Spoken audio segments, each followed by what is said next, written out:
ദൈവ തിരുനാമത്തിന് മഹത്വമുണ്ടാകട്ടെ. അഭിമന്യരായ പിതാക്കന്മാരെ, വന്യരായ ഗോറപ്പിസ്കോപ്പമാരെ, ബഹുമാന്യരായ വൈദിക സഹോദരങ്ങളെ, കർത്താവായ യേശുക്രിസ്തുവിൽ ഏറ്റവും സ്നേഹമുള്ള മാതാപിതാക്കളെ, സഹോദരീ സഹോദരങ്ങളെ, വാത്സല്യ മക്കളെ, ഏവർക്കും കർത്താവായ യേശുക്രിസ്തുവിൻ്റെ നിസ്തുല്യ നാമത്തിൽ എൻ്റെ സ്നേഹവന്ദനം. 2006 ആണ്ടിലും ഈ മനോഹരമായ കൺവെൻഷൻ പന്തലിൽ കർത്തൃവചനത്തെ സാക്ഷിക്കുവാൻ ഏഴയാകുന്ന അടിയൻ അവസരം തന്ന ദൈവത്തെ മുന്നമേ സ്തുതിക്കട്ടെ. ദൈവകൃപയിൽ ആശ്രയിച്ചുകൊണ്ട് അഭിമന്യ തിരുമേനിമാരുടെ അനുവാദത്തോടെ അല്പനേരം നിങ്ങളോടുകൂടെ ദൈവത്തിൻ്റെ വചനത്തിൽ നിന്ന് പഠിക്കുവാൻ ആശ വയ്ക്കുകയാണ്. കഴിഞ്ഞ വർഷം സോളമൻ ചക്രവർത്തി നിരാശപ്പെട്ടതിൻ്റെ കാരണങ്ങളാണ് നമ്മൾ തേടിയത്. നിങ്ങളത് സൗകര്യപൂർവം മറക്കുകയും ആ പ്രസംഗത്തിൻ്റെ അന്തസത്ത ഉപേക്ഷിച്ച് ജീവിക്കുകയും ചെയ്തിട്ടുണ്ടാകാം. പക്ഷെ എനിക്കത് മറക്ക വയ്യല്ലോ. ഇന്ന് നിങ്ങളോടൊത്ത് സംസാരിക്കുവാൻ കൊതിക്കുന്നത് അല്പം കടുപ്പപ്പെട്ട വിഷയമാണ്. ഞാനൊരു മുൻകൂർ ജാമ്യമെടുക്കുകയാണ്. ആരും എന്നെ ഒന്നും ചെയ്യരുത്. ഇന്ന് രാത്രി എനിക്ക് നിങ്ങളെ ചിലത് ചെയ്യാതെ തരമില്ല.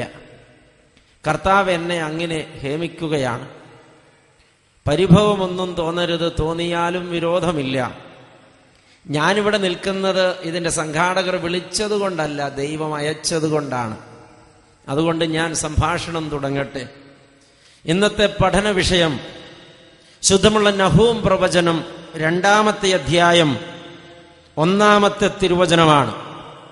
വായിക്കുന്നത് ഇങ്ങനെയാണ്: സംഹാരകൻ നിനക്കെതിരെ കയറി വരുന്നു. കോട്ട കാത്തുകൊള്ളുക, വഴി സൂക്ഷിച്ചു നോക്കുക, അര മുറുക്കുക, നിന്നെ തന്നെ നല്ലവണ്ണം ശക്തീകരിക്കുക. നഹൂം പ്രവാചകനിലൂടെ ദേശത്തോട് ദൈവത്തിന്റെ പരിശുദ്ധാത്മാവ് കാഹളനാദത്തിൽ വിളിച്ചു പറയുന്ന കഠോരമായ ശബ്ദമാണ് കേൾക്കുന്നത്. ദേശമേ, ദേശമേ, ദേശമേ കേൾപ്പീൻ, ഇതാ സംഹാരകൻ നിനക്കെതിരെ കയറി വരികയാ. അതുകൊണ്ട് കോട്ട കാത്തുകൊള്ളുക, വഴി സൂക്ഷിച്ചു നോക്കുക, അര മുറുക്കിക്കെട്ടുക, നീ നിന്നെ തന്നെ നല്ലവണ്ണം ശക്തീകരിക്കുക. അത്യുന്നതനായ ദൈവത്തിന്റെ കൃപയിൽ ആശ്രയിച്ച് വായിച്ചു കൽപ്പിക്കപ്പെട്ട ദൂതിന്റെ ആഴങ്ങളിലൂടെ നിങ്ങളെ കൊണ്ടുപോകാൻ ആശിക്കുകയാ. ഇതാ സംഹാരകൻ നിനക്കെതിരെ കയറി വരുന്നു. സത്യമാണ് പ്രിയപ്പെട്ടവര്, ഈ ലോകത്ത് ഒരിടത്തും മനുഷ്യന് സുരക്ഷിതത്വമില്ല. വിവിധങ്ങളായ കാരണങ്ങളാൽ ലോകത്തു നിന്ന് മനുഷ്യൻ മാറ്റപ്പെട്ടുകൊണ്ടിരിക്കുകയാണ്. എവിടെ വെച്ച്, എപ്പോൾ, ആരെ, എങ്ങനെ മരണം പിടികൂടി പടിയിറക്കി കൊണ്ടുപോകുമെന്നറിയാൻ ആർക്കും നിവൃത്തിയില്ല. ക്ഷണിക്കപ്പെടാത്ത അതിഥിയായി ആരുടെ ജീവിതത്തിലും ഏത് നിമിഷത്തിലും കടന്നുകയറി പ്രാണൻ പറിച്ചെടുത്ത് പടിയിറങ്ങിപ്പോകുന്ന മരണദൂതന്റെ കടന്നുകയറ്റത്തിന്റെ നാഴിക എനിക്കും നിങ്ങൾക്കും നിശ്ചയമില്ല. വേദപുസ്തക ചരിത്രം പഠിക്കുമ്പോ ജലപ്രളയത്തിലൂടെ ഭൂമിയിൽ സർവനാശം വരുന്നതുവരെ മരണത്തിന് ഒരു താളമുണ്ടായിരുന്നു, ഋതമുണ്ടായിരുന്നു, മര്യാദയുണ്ടായിരുന്നു. വേദപുസ്തകം നോക്കുക. ജലപ്രളയം വരെ അപ്പൻ ജീവിച്ചിരിക്കുമ്പോൾ മകൻ മരിച്ച ചരിത്രമില്ല. ജ്യേഷ്ഠൻ ജീവിച്ചിരിക്കുമ്പോൾ അനുജൻ മരിച്ച ചരിത്രമില്ല. അപവാദമുള്ളത് ഹാബേലിന്റെ കൊലപാതകം മാത്രമാണ്. എന്നാൽ പ്രളയജലം ഭൂമിയിൽ വീണതോടുകൂടെ മരണത്തിന് ഔചിത്യബോധം നിശേഷം നഷ്ടപ്പെട്ടു. എവിടെ വെച്ചും ആരെയും എപ്പോഴും എങ്ങനെയും പിടികൂടാമെന്ന അവസ്ഥ വന്നു. പക്ഷെ മനുഷ്യനത് അറിയുന്നില്ല. പരിശുദ്ധ സുറിയാനി സഭയുടെ പുണ്യപ്പെട്ട പിതാക്കന്മാർ സഭാമക്കളെ പഠിപ്പിച്ചിട്ടുള്ള ഒരു സംഗതിയുണ്ട്. ഒരു മനുഷ്യൻ എപ്പോഴും ഓർക്കേണ്ട 4 കാര്യങ്ങൾ. ഒന്നാമത്തേത് മരണം, രണ്ടാമത്തേത് ന്യായവിധി, മൂന്നാമത്തേത് സ്വർഗം, ഒടുക്കം നരകം. ഞെട്ടണ്ട, ഇത് സംഭവിക്കാവുന്ന സംഗതി മാത്രമാ. ഇതാ മരണദൂതൻ തൊട്ടടുത്ത് നിൽപ്പുണ്ട്. ആമേൻ. നമുക്ക് നിശ്ചയമില്ല. പണ്ടൊക്കെ പനി എന്ന് കേട്ട് ആളുകൾ പൊട്ടിച്ചിരിക്കുമായിരുന്നു. നല്ല കടുപ്പത്തിലൊരു ചുക്കുകാപ്പിയിട്ട് കുടിച്ച് നന്നായിട്ടൊന്ന് ഉറങ്ങിത്തെളിയുമ്പോ പനി പമ്പ കിടക്കുമായിരുന്നു. ഇന്ന് പനി വന്ന് ആളുകൾ നടന്ന് ആശുപത്രിയിലേക്ക് പോകും, ആംബുലൻസിൽ വീട്ടിലേക്ക് പോരും, പെട്ടി ഒരെണ്ണം കൂടെ കാണും. എന്താ കാരണം? ഇപ്പോഴത്തെ പനിയുടെ പേര് വേറെയാ, പ്രവൃത്തിയും വേറെയാ. മെനിഞ്ചൈറ്റിസ് എന്നോ ബ്രോങ്കൈറ്റിസ് എന്നോ ന്യൂമോണിയ എന്നോ ഇനി ദൈവമക്കളെ എലിപ്പനി എന്നോ അങ്ങനെ പല പല പേരിലാണ് ഇപ്പോഴത്തെ പനി പുറപ്പെടുന്നത്. വന്നുപെട്ടത് പരമാർത്ഥമാണെങ്കിൽ പ്രാണനും കൊണ്ടേ പോകൂ. ഇപ്പൊ ക്യാൻസറാന്ന് കേട്ടാ കരയണ്ട, 6 മാസം അവധിയുണ്ട്. പനിയാന്ന് കേട്ടാ ഉടനെ കരയണം, കാരണം പെട്ടിക്ക് ആവശ്യം വരും. ലോകം വളരെ പെട്ടെന്ന് നമ്മളെ തകർത്ത് കളയുകയാണ് പ്രിയര്. എവിടെ വെച്ച് എപ്പോഴാരെ മരണം പിടികൂടുമെന്ന് ആർക്കറിയാം. മഴ, പേമാരി അനേകം പേരുടെ ജീവനെടുത്തു. ഇന്ന് പെയ്ത മഴയിലും ഇടിവെട്ടിയിട്ടുണ്ട്. ആരെങ്കിലും മരിച്ചിട്ടുണ്ടോ എന്ന് ആർക്കറിയാം. ഈ പന്തലിലും ചില തകർച്ചകൾ ഉണ്ടായി എന്നും പന്തലിൽ വെള്ളം പുഴ പോലെ വന്നു എന്നും ഒക്കെ ഞാൻ കേട്ടു. ജീവിതത്തിൽ പലരും പുറത്തുനിന്ന് വരുന്ന വെള്ളത്തിന്റെ കഥയറിഞ്ഞിട്ടില്ല. മഴുവന്നൂർ സെന്റ് തോമസ് പള്ളിയിൽ 16 കൊല്ലം മുമ്പ് ഞാൻ പെരുന്നാളിന് പോയി. എന്റെ അപ്പന്റെ ഇടവകപ്പള്ളിയാ, അവകാശമുണ്ട്. അവിടെ ചെല്ലുമ്പോ ഞാനന്ന് ഷമ്മാശന സെമിനാരി പഠിക്കുക. നല്ല മഴ, റാസ പുറപ്പെടാൻ പറ്റുന്നില്ല. മഴ എന്ന് പറഞ്ഞ തുമ്പിക്കൈ വണ്ണത്തിൽ കോരിച്ചൊരിയുകയാ. ബഹുമാനപ്പെട്ട പൊക്കത്തായിലെ യാക്കോബച്ചന അപ്പോഴത്തെ വികാരി, ആൾ അല്പം രസികനും മുള്ളും മുനയും വെച്ച് സംസാരിക്കുകയും ചെയ്യുന്നയാളാ. പലരും വന്ന് ചോദിച്ചു, അച്ഛാ പ്രദക്ഷിണം പോണ്ട, ഈ പള്ളിയുടെ ചരിത്രത്തിൽ ഇതുവരെ പ്രദക്ഷിണം മുടക്കിയിട്ടില്ല. ആട്ടെ നോക്കാം, മഴ മാറുമെന്ന് നോക്കട്ടെ. അപ്പോൾ മാളികപ്പുറത്ത് അച്ഛന്മാരിയ്ക്കുന്ന മുറിയിലേക്ക് ഒരു മനുഷ്യൻ ഇഴഞ്ഞു കയറി വരുന്നത്. കയ്യും കാലും ഇല്ലാഞ്ഞിട്ടല്ല, പക്ഷെ ഉരസുകൊണ്ടാണ് ഗമിക്കുന്നത്. പാമ്പായി പോയാ എന്ത് ചെയ്യും? കേറി വന്നു. അപ്പൊ അച്ഛൻ ചോദിച്ചു, എന്താടാവേ? അച്ചോ, ഈ പള്ളിയുടെ ചരിത്രത്തിൽ ഇന്നുവരെ പ്രദർശനം പോവാതിരുന്നിട്ടില്ല. അച്ഛന്റെ ഉദ്ദേശം എന്താന്ന് ചോദിച്ചു. അപ്പൊ അച്ഛൻ പറഞ്ഞു, അതേ ചേട്ടാ, പുറത്ത് ഭയങ്കര വെള്ളമാണല്ലോ, വെള്ളമാണെങ്കിൽ നനയണം. ചേട്ടാ, പുറത്തും അകത്തും വെള്ളമായ നമ്മൾ എങ്ങനെയാ ചേട്ടാ പോണേ, എഴേണ്ടി വരില്ലേ എന്ന് ചോദിച്ചു. പിന്നെ ആ പാമ്പിനെ കണ്ടില്ല. പ്രിയപ്പെട്ടവരെ, പാമ്പുകൾ പലതും ഇവിടെ വന്നിട്ടുണ്ട്. ഇപ്പോ പാമ്പായിട്ടല്ല ഇരിക്കുന്നത്. വീട്ടിലെത്തുമ്പോ പാമ്പാവും.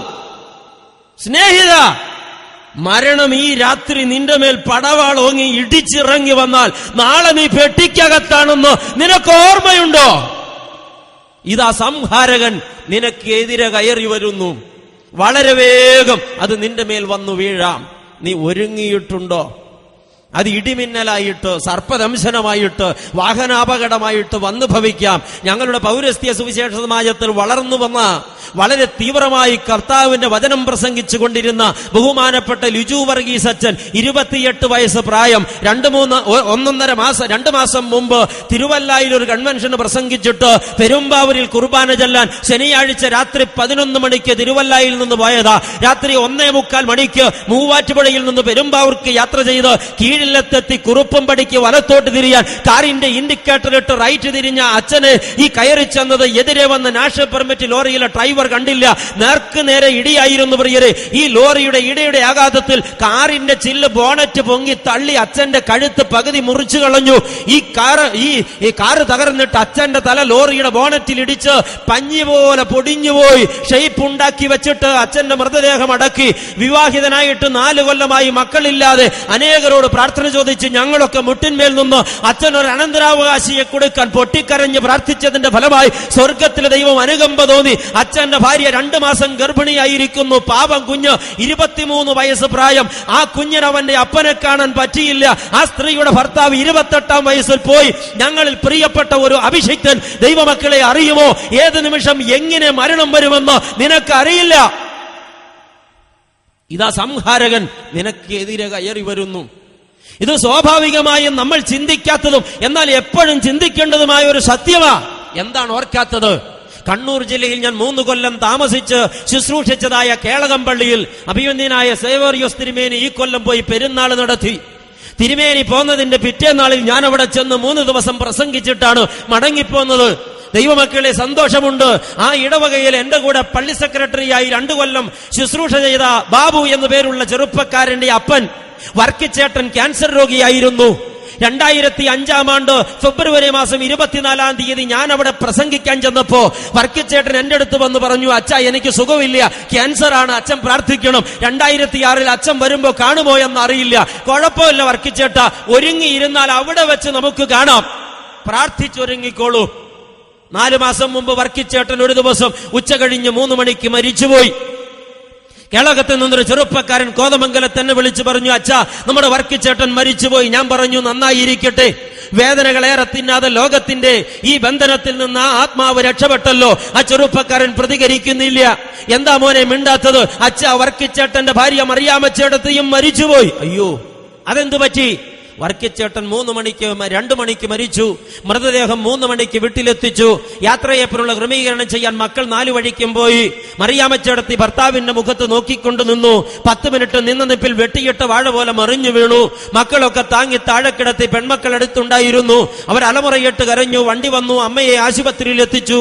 പരിശോധിച്ച ഡോക്ടർ ചോദിച്ചു, വീണിട്ട് എത്ര നേരമായി? 10 മിനിറ്റായി. എങ്കിൽ നിങ്ങളുടെ അമ്മ വീണത് മരിച്ചു വീണതാണ്, നിന്ന നിപ്പിൽ മരിച്ചു വീണു. പിറ്റേ ദിവസം വൈകുന്നേരം 3 മണിക്ക് കേളകം സെന്റ് തോമസ് പള്ളിയുടെ സെമിത്തേരിയിൽ വലിയ ഒരു കല്ലറയിൽ അടുത്തടുത്ത് 2 പെട്ടികളിൽ വിവാഹ നാളിൽ ഒരുമിച്ച് നിന്നതുപോലെ 2 പേരെയും ഒരുമിച്ച് കിടത്തി കബറടക്കിയിട്ട് മകൻ ബാബു എന്നെ വിളിച്ചു പറഞ്ഞു, അച്ചോ കല്യാണത്തിന് നിന്ന പോലെ അപ്പനെയും അമ്മയെയും പറഞ്ഞു വിട്ടിട്ടുണ്ട്. നാളെ നമ്മുടെ ജീവിതത്തിൽ എന്താണ് വരിക അറിയുമോ? നിശ്ചയമില്ല. ദൈവമക്കളെ, മരണം തൊട്ടടുത്ത് നിൽപ്പുണ്ട്. ആരാണ് അറിയുന്നത്? 4 കൊല്ലം മുമ്പ് എറണാകുളം ജില്ലയിലെ മട്ടാഞ്ചേരിയിൽ നിന്ന് 27 ആളുകൾ ഒരു വാഹനത്തിൽ വേളാങ്കണ്ണിക്ക് തീർത്ഥയാത്ര പോയി. അവരവിടെ ചെന്ന് വഴിപാടും യാഗവും ഒക്കെ കഴിച്ച് ശനിയാഴ്ച വൈകിട്ട് സെൽഫോണിൽ നിന്ന് വീട്ടിലേക്ക് വിളിച്ചു, ഞങ്ങൾ പുറപ്പെടുകയാണ്, നാളെ രാവിലെ 6 മണിക്ക് വീട്ടിലെത്തും. വീട്ടിലുള്ളവർ ആനന്ദത്തോടെ കിടന്നുറങ്ങി. അവർ കയറിയ വാഹനം NH-ന്റെ വിരിമാറിലൂടെ കുതിച്ചു പായുമ്പോ എതിരെ വന്നതായ ഒരു ടാങ്കർ ലോറി ഈ വണ്ടിയിലേക്ക് ഇടിച്ചു കയറി 17 ജീവിതങ്ങൾ പെരുവഴിയിൽ ചിതറിപ്പോയി. പിറ്റേ ദിവസം അവർ വീട്ടിൽ വന്നില്ല. തിങ്കളാഴ്ച ഉച്ച കഴിഞ്ഞ് 4 മണിക്ക് പോസ്റ്റ്മോർട്ടം കഴിഞ്ഞ 17 മൃതദേഹങ്ങൾ മട്ടാഞ്ചേരിയിലെ വീട്ടിൽ കൊണ്ടുവന്നപ്പോ അതിൽ 7 പെട്ടി ഇറക്കി വെച്ചത് ഒറ്റ കുടിലിന്റെ മുറ്റത്താ പ്രിയരെ. ആ വീട്ടിൽ ആകെ ഉണ്ടായിരുന്നത് 8 അംഗങ്ങൾ. അതിൽ ഒരു കുട്ടി വേളാങ്കണ്ണിക്ക് പോയില്ല. അവൻ മിച്ചം വന്നു. പോയ 7 പേരും മരിച്ചുപോയി. 7 ശവപ്പെട്ടി ഒരു ചെറ്റക്കുടിലിന്റെ മുറ്റത്ത് നിരത്തി വെച്ചിട്ട് യാത്രയപ്പ് ശുശ്രൂഷ നടത്തുമ്പോ ഒരു വാചകത്തോടും മറ്റൊരു വാചകം ചേർത്ത് പറയാൻ കഴിയാതെ വിതുമ്പി കരഞ്ഞ പുരോഹിതന്മാരുടെ ചിത്രം ടെലിവിഷനിൽ ഞാനും കണ്ടതാ. നിങ്ങൾക്ക് ബോധ്യമുണ്ടോ നാളെ എന്താണെന്ന്? നിഗളിക്കുന്ന മനുഷ്യൻ അറിയുന്നില്ല ഈ രാത്രി ഒരുപക്ഷെ ഞാൻ മരിച്ചു പോകുമെന്ന്. ബാറ് മൊത്തം വിലക്കെടുത്ത് കുടിച്ചു തീർക്കുന്ന മൂഢൻ അറിയുന്നില്ല നാളത്തെ പ്രഭാത സൂര്യനെ കാണില്ല എന്ന്. നിശ്ചയമില്ല മക്കളെ, ഏത് നിമിഷവും മരണം നമ്മെ പിടിച്ചുകൊണ്ടുപോകാം. പക്ഷെ മനുഷ്യൻ അത് നനയ്ക്കുന്നില്ല. ഞാൻ കണ്ണൂർ, കാസർഗോഡ് ജില്ലകളിൽ 12 കൊല്ലം താമസിച്ചു. ആ കാലത്തും കോട്ടയത്തും എറണാകുളത്തും ഞാൻ നിരന്തരം വന്ന് പ്രസംഗിക്കും. ആഴ്ചയിൽ 2 വട്ടമൊക്കെ ഞാൻ അവിടെ നിന്ന് പോന്നിട്ടുണ്ട്. വൈകുന്നേരം ചെറിയാൻ ട്രാൻസ്പോർട്ടിന്റെ അല്ലെങ്കിൽ ഹോളി ഫാമിലി ബസ് സർവീസിന്റെ ഏതെങ്കിലും ബസ്സിലേക്ക് കയറി ചാഞ്ഞു കിടന്നുറങ്ങും. പെരുമ്പാവൂരിലോ കോട്ടയത്തോ എത്തുമ്പോൾ വിളിച്ചുണർത്തി ഇറക്കി വിടും. അത് പതിവാണ്. ഞാൻ സ്ഥിരമായി യാത്ര ചെയ്തിരുന്ന ചെറിയാൻ ട്രാൻസ്പോർട്ടിന്റെ ഒരു ബസ് ദൈവമക്കളെ 3 കൊല്ലം മുമ്പ് മാനന്തവാടിയിൽ നിന്ന് കോട്ടയത്തേക്ക് പോരുകയാണ്. തിരക്കുള്ള സീസൺ ആയതുകൊണ്ട് 4 മണിക്ക് ആളുകൾ കയറി സീറ്റ് പിടിച്ചു. ഡ്രൈവറുടെ ക്യാബിന് പിറകിൽ 13 നിര സീറ്റുകളുണ്ട്. ഈ 13 നിര സീറ്റുകളിൽ ഇരുന്നാൽ പരമസുഖമാണ്, ചാഞ്ഞുറങ്ങാം. ഈ ആളുകളെയും കൊണ്ട് ഈ വാഹനം ഇരുട്ടിനെ കീറിമുറിച്ച് 100-120 കിലോമീറ്റർ സ്പീഡിൽ NH-17ന്റെ വിരിമാറിലൂടെ കൊടുങ്കാറ്റ് പോലെ പായുകയാണ്. അതേസമയത്ത് എതിർവശത്ത് നിന്നൊരു ലോറി ചോടെ പറിച്ചെടുത്തതായ ആഞ്ഞിലിത്തടി കടച്ചെത്തി ഉരുട്ടിയത് ലോറിയുടെ ഡ്രൈവറുടെ ക്യാബിന് പുറത്തേക്ക് വെച്ച് കെട്ടി ഈ പാഞ്ഞു വരികയാണ്. ഇരുട്ടിനെ കീറിമുറിച്ചു വരുന്ന 2 വണ്ടികളുടെയും ഡ്രൈവർമാർക്ക് അപകടം അറിയില്ലല്ലോ. ഒരു ടേണിംഗ് തിരിഞ്ഞു വരുമ്പോ 2 വണ്ടിയും നേർക്ക് നേരെ. സെക്കൻഡുകൾക്കുള്ള ഡ്രൈവർമാർ വെട്ടിയൊഴിയാൻ ശ്രമിച്ചു. പക്ഷേ 1 നിമിഷം വൈകിപ്പോയി. ഈ തള്ളി നിന്നതായ വലിയ ആഞ്ഞിലി മരം ഈ ബസ്സിലെ ഡ്രൈവറുടെ ക്യാബിന്റെ പുറകിലൂടെ ഇടിച്ചു കയറി ട്ർ എന്നൊരു ശബ്ദത്തോടെ പുറത്തിറങ്ങി നിന്നപ്പോ ആ 13 നിര സീറ്റുകളിൽ എല്ലാം മറന്നുറങ്ങിയ 13 പേരുടെ തല ഈ റോഡിൽ ചിതറി തെറിച്ചുപോയി പ്രിയരെ. തലയില്ലാത്ത 13 മൃതദേഹങ്ങൾ ഈ റോഡിൽ ചിതറിക്കിടന്നു പ്രിയരെ. ആ കൂട്ടത്തിൽ 2 കന്യാസ്ത്രീകൾ ഉണ്ടായിരുന്നു. വിദേശത്തേക്ക് പ്രിയപ്പെട്ട മക്കളെ കയറ്റി അയക്കാൻ വന്ന മാതാപിതാക്കൾ ഉണ്ടായിരുന്നു. ഭരണകാലത്ത് കുഞ്ഞുങ്ങളെ മാമോദീസ മുക്കാൻ വന്നവരുണ്ടായിരുന്നു. ഗുരുവായൂർ കുഞ്ഞുങ്ങൾക്ക് ചോറ് കൊടുക്കാൻ പോന്നവരുണ്ടായിരുന്നു. പക്ഷെ യാത്ര ഉദ്ദേശിച്ചിടത്ത് എത്തിയില്ല. പാതി വഴിക്ക് തീർന്നുപോയി. മരണം വരുന്ന സമയം എപ്പോഴാണെന്ന് അറിയില്ലല്ലോ പ്രിയരെ. എന്താണ് ഓർക്കാത്തത്? ഇതാ സംഹാരകൻ നിനക്ക് എതിരെ കയറി വരുന്നു. ഏത് നിമിഷത്തിലും നിന്റെ മേലവൻ കൈവയ്ക്കാം. എന്താണ് ഒരുങ്ങാത്തത്? എന്താണ് ശ്രദ്ധിക്കാത്തത്? എന്താണ് ഓർക്കാത്തത്? മലപ്പുറം ജില്ലയിൽ മാസങ്ങൾക്ക് മുമ്പ് പള്ളിക്കൂടം വിട്ട് കുഞ്ഞുങ്ങളുമായി സ്കൂൾ ബസ് മടങ്ങുകയാണ്. കുഞ്ഞരി പല്ല് കാട്ടി ചിരിച്ചും ഈ ബസ്സിനകത്തിരുന്ന് പുറമേ കണ്ടവർക്ക് ടാറ്റ കൊടുത്തും പാട്ടുപാടിയും വീട്ടിലേക്ക് പോകുന്ന കുഞ്ഞുങ്ങളെയും കൊണ്ട് യാത്ര ചെയ്ത ബസ് 20 അടി താഴ്ചയുള്ള കൊക്കയിലേക്ക് കൂപ്പുകുത്തി ഡ്രൈവർ മരിച്ചു, 4 കുഞ്ഞുങ്ങളും മരിച്ചു. പിറ്റേ ദിവസത്തെ വാർത്ത മരണസംഖ്യ 6 പിറ്റേ ദിവസത്തെ വാർത്ത മരണസംഖ്യ 7 പിന്നെ കേട്ടില്ല. ഓടിപ്പാഞ്ഞു വരുന്ന കുഞ്ഞരി പല്ല് കട്ടിച്ചിരിക്കുന്ന കുഞ്ഞിനെ വാരിയെടുത്ത് കവിളിൽ ചുടുചുംബനം കൊടുത്ത് ആഹാരവും വസ്ത്രവുമായി കാത്തിരുന്ന അമ്മമാർക്ക് പിറ്റേന്ന് വൈകിട്ട് മടക്കി കിട്ടിയത് പോസ്റ്റ്മോർട്ടം ചെയ്ത പിഞ്ചു കുഞ്ഞുങ്ങളുടെ മൃതദേഹമാണെങ്കിൽ എവിടെ സുരക്ഷിതത്വം? ഇതാ സംഹാരകൻ നിനക്കെതിരെ കയറി വരുന്നു. ഓർക്കാത്തതെന്താ ദൈവ പൈതലേ? ഓർക്കാത്തതെന്താ? എത്ര പെട്ടെന്നാണ് മരണം വരിക? നമുക്കതേക്കുറിച്ച് നിശ്ചയമില്ല, നമ്മൾ ഓർക്കുന്നില്ല. ഓർക്കുക, ഇന്നലെ കണ്ടവരെ ഇന്ന് കാണുന്നില്ല, ഇന്ന് കണ്ടവരെ നാളെ കാണണമെന്നില്ല. 40 നാൾ മുമ്പ് ഞാനൊരു മനുഷ്യനെ കണ്ടപ്പോൾ അവൻ ആരോഗ്യ ദൃഢഗാത്രനായി നെഞ്ചു വിരിച്ച് എന്നെ നോക്കി ചിരിച്ചതാ. 30 നാൾ മുമ്പ് ഞാൻ അവനെ കണ്ടപ്പോൾ അവൻ ആശുപത്രിയിൽ അത്യാസന്നതയിൽ കിടക്കുകയാണ്. 14 നാൾ മുമ്പ് ഞാൻ അവനെ കണ്ടപ്പോൾ അവൻ അസ്ഥിപഞ്ജരമായി മരണത്തോട് മല്ലടിക്കുകയാണ്. 6 നാൾ മുമ്പ് ഞാൻ അവനെ കണ്ടപ്പോൾ പെട്ടിക്കകത്ത് അവൻ അനങ്ങാതെ കിടക്കുകയാണ്, ശവപ്പെട്ടിക്കകത്ത്. 40 നാൾ മുമ്പ് നിഗളിച്ചവൻ 6 നാൾ മുമ്പ് പെട്ടിക്കകത്തായത് ചരിത്രമാണെങ്കിൽ ഇവിടെ ഇരിക്കുന്നവരാരും ആ കാര്യത്തിൽ ധൈര്യപ്പെടരുത്. എല്ലാവരും ഓർക്കണം, മരണദൂതൻ അടുത്തുണ്ട്. ഒരു കുഞ്ഞു ഭൂമിയിൽ പിറന്നു വീണാൽ ആ നിമിഷം മുതൽ ക്ഷണിക്കപ്പെടാത്ത അതിഥിയായി തൊട്ടടുത്ത് നിൽപ്പുണ്ട് മരണം. നോക്ക്, നിന്റെ വലതു പാർശ്വത്ത് തൊട്ട് പിന്നിലായി അവൻ നിൽപ്പുണ്ട്. ഉണ്ട കണ്ണ് ഉരുട്ടി നോക്കിക്കൊണ്ട് ഒരു നിമിഷം സ്വർഗത്തിൽ നിന്ന് കൽപ്പന കിട്ടിയാൽ കൈ നിന്റെ ചുമലിലേക്ക് വെക്കും. ആ ക്ഷണം നീ മരിച്ചു പോകും. ഞാൻ ഓർക്കുകയാണ് ഒരു സംഭവം. ചില വർഷങ്ങൾക്ക് മുമ്പ് ഞാനൊരു സുഹൃത്തുമായി രാത്രി 12 മണി 11:30 മണി വരെ സംസാരിച്ചു കൊണ്ടിരുന്നു. കഴിഞ്ഞ നാളിൽ മാനസാന്തിരപ്പെട്ട ഒരു കിരാതനായിരുന്ന ചെറുപ്പക്കാരന്, നാട്ടുകാർക്ക് പേടി സ്വപ്നമായിരുന്നവൻ മാനസാന്തിരപ്പെട്ടു. ഒരുപാട് തമാശ പറയുന്ന, പൊട്ടിച്ചിരിക്കുന്ന വളരെ മിടുക്കനായ ഒരു ചെറുപ്പക്കാരൻ, 35 വയസ്സ് പ്രായം. രാത്രി 11:30 മണിക്കാണ് ഞങ്ങൾ യാത്ര പറഞ്ഞ് പിരിയുന്നത്. രാവിലെ 4 മണിക്ക് എന്റെ ഒരു സുഹൃത്ത് എന്നെ വിളിച്ചു പറഞ്ഞു, അച്ഛാ, നമ്മുടെ പ്രിയപ്പെട്ട ചെറുപ്പക്കാരൻ മരിച്ചുപോയി. ഞാൻ ഉറക്കപ്പിച്ചോട് ചോദിച്ചു, നിനക്ക് ഭ്രാന്താണോന്ന്? അവൻ പറഞ്ഞു, എനിക്ക് ഭ്രാന്തില്ല അച്ചോ. അപ്പൊ ഞാൻ ചോദിച്ചു, ഇന്ന് ഏപ്രിൽ 1 മോനേന്ന്? അല്ല അച്ചോ, ഇന്ന് നവംബർ 3 അപ്പൊ അവൻ മരിച്ചുപോയി എന്നുള്ളത് സത്യമാണോ? സത്യമാണോ ചോ? അവൻ മരിച്ചുപോയി. എങ്ങനെ? അറിയില്ല. രാവിലെ 9 മണിക്ക് കുളിയൊക്കെ കഴിഞ്ഞ് ഞാൻ ആ വീട്ടിലേക്ക് ചെല്ലുമ്പോ തലേന്ന് രാത്രി 11:30 ഇറങ്ങിപ്പോരുമ്പോ ആ വീട്ടിൽ ഒരു കുഴപ്പമുണ്ടായിരുന്നില്ല. പന്തല് കെട്ടിയിരിക്കുന്നു. പെട്ടിക്കകത്തെന്റെ പ്രിയപ്പെട്ട സുഹൃത്തിനെ ഇങ്ങനെ കിടത്തിയിരിക്കുകയാണ്. ഞാൻ പോയി പെട്ടിക്കടുത്ത് നിന്ന് കുറെ നേരം അവന്റെ മുഖത്തേക്ക് നോക്കി. എന്നിട്ട് ഞാൻ അറിയാതെ ചോദിച്ചു, എന്റെ പൊന്നു മോനെ, ഇതെങ്ങനെയാണോ സംഭവിച്ചത്? താൻ എങ്ങനെയാ ഈ പെട്ടിക്കകത്തായത്? നിങ്ങൾ ഞെട്ടുമൊന്നും വേണ്ട. സുറിയാനിക്കാരനാണെന്ന് വെച്ചാൽ ചോദിച്ചാൽ ഉത്തരം പറയും. സുറിയാനിക്കാരല്ലെങ്കിൽ മിണ്ടൂല. മരിച്ചു കഴിഞ്ഞാലേ, ഈ സുറിയാനിക്കാര് മരിച്ചു കഴിഞ്ഞാൽ മിണ്ടാണ്ടിരിക്കണമെങ്കിൽ കുഴി മൂടണം.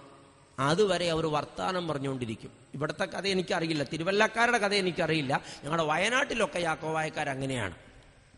ഞാൻ ചോദിച്ചു, താൻ എങ്ങനെയാണോ ഈ പെട്ടിക്കകത്തായത്? അപ്പോഴാ മനുഷ്യൻ എന്നോട് പറഞ്ഞു, അച്ചോ, ഞാൻ അച്ഛനോട് മാത്രമല്ല ചുറ്റും നിൽക്കുന്ന എല്ലാവരോടും കൂടെ ആ സംഭവം പറയാം. കഴിഞ്ഞ രാത്രി അത്താഴമൂണ് കഴിഞ്ഞ് ഞാനിങ്ങനെ കുറെ നേരം പേപ്പർ വായിച്ചു. അച്ഛൻ പോയ പിന്നെ ഒന്ന് കുളിച്ചു. അത്താഴം കൊണ്ട് ഒരു 12:30 മണിയായി കാണും. ഞാൻ കുറച്ചു നേരം പേപ്പർ വായിച്ചപ്പോൾ ഉറക്കം വന്നു. ഉറങ്ങാമെന്നോർത്ത് ഞാൻ പതുക്കെ കട്ടിൽ ചാഞ്ഞു കിടന്ന് ലൈറ്റ് ഓഫ് ചെയ്തു. ലൈറ്റ് ഓഫ് ചെയ്ത് കഴിഞ്ഞ് 2 മിനിറ്റ് കഴിഞ്ഞപ്പോ മുറിയുടെ മൂലയിൽ നിന്ന് ഒരു കറുത്ത രൂപം എന്റെ അടുത്തേക്ക് നടന്നു വരാൻ തുടങ്ങി. ധിം ധിം ധിം ധിം. കാലൊച്ച കേട്ട് ഞാൻ നടുങ്ങി. ഞാൻ ചോദിച്ചു, ആരാ? പക്ഷെ മറുപടി ഒന്നും ഉണ്ടായില്ല. ഈ കാലൊച്ച വീണ്ടും എന്റെ അടുത്തേക്ക് നടന്നു വരികയാണ്. ധിം ധിം. ആരാന്നാ ചോദിച്ചേ? പക്ഷെ മറുപടി ഒന്നും ഉണ്ടായില്ല. ആരാ ഈ മുറിക്കകത്തോടെ നടന്നു വരണേന്ന്? പക്ഷെ അപ്പോഴും മറുപടി ഉണ്ടായില്ല.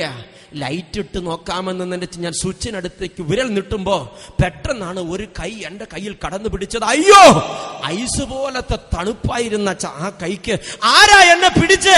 ആരാന്നാ ചോദിച്ചേ? നീ എന്തിനാ വെറുതെ ബഹളം വെക്കുന്നത്? ഞാൻ നിന്റെ സുഹൃത്തല്ലേ. സുഹൃത്തോ? ഇരുട്ടിന്റെ മറയിൽ ഒളിച്ചു നിന്നിട്ടാണോ സുഹൃത്തു എന്നെ? ആരാ നീ? അതെ, എന്റെ പേര് മരണം. മരണം, മരണം, മരണം. അതെ, മരണം. പിറന്നു വീണ നിമിഷം മുതൽ ഞാൻ നിന്റെ അടുത്തുണ്ടായിരുന്നു മോനെ. ഇപ്പോഴാണ് എന്റെ സമയം വന്നത്. ഇതുവരെ നിന്റെ സമയമായിരുന്നു. ഇപ്പൊ നിന്നെ കൊണ്ടുപോകാൻ കൽപ്പന കിട്ടിയിട്ടുണ്ട്. അതുകൊണ്ടാണ് ഞാൻ വന്നത്. അയ്യോ മരണമേ, വേണ്ട വേണ്ട വേണ്ട, എന്നെ കൊണ്ടുപോകണ്ട. നോ നോ നോ, ഇതെന്റെ സമയമാണ്, ഞാൻ പ്രവർത്തിക്കേണ്ട സമയം.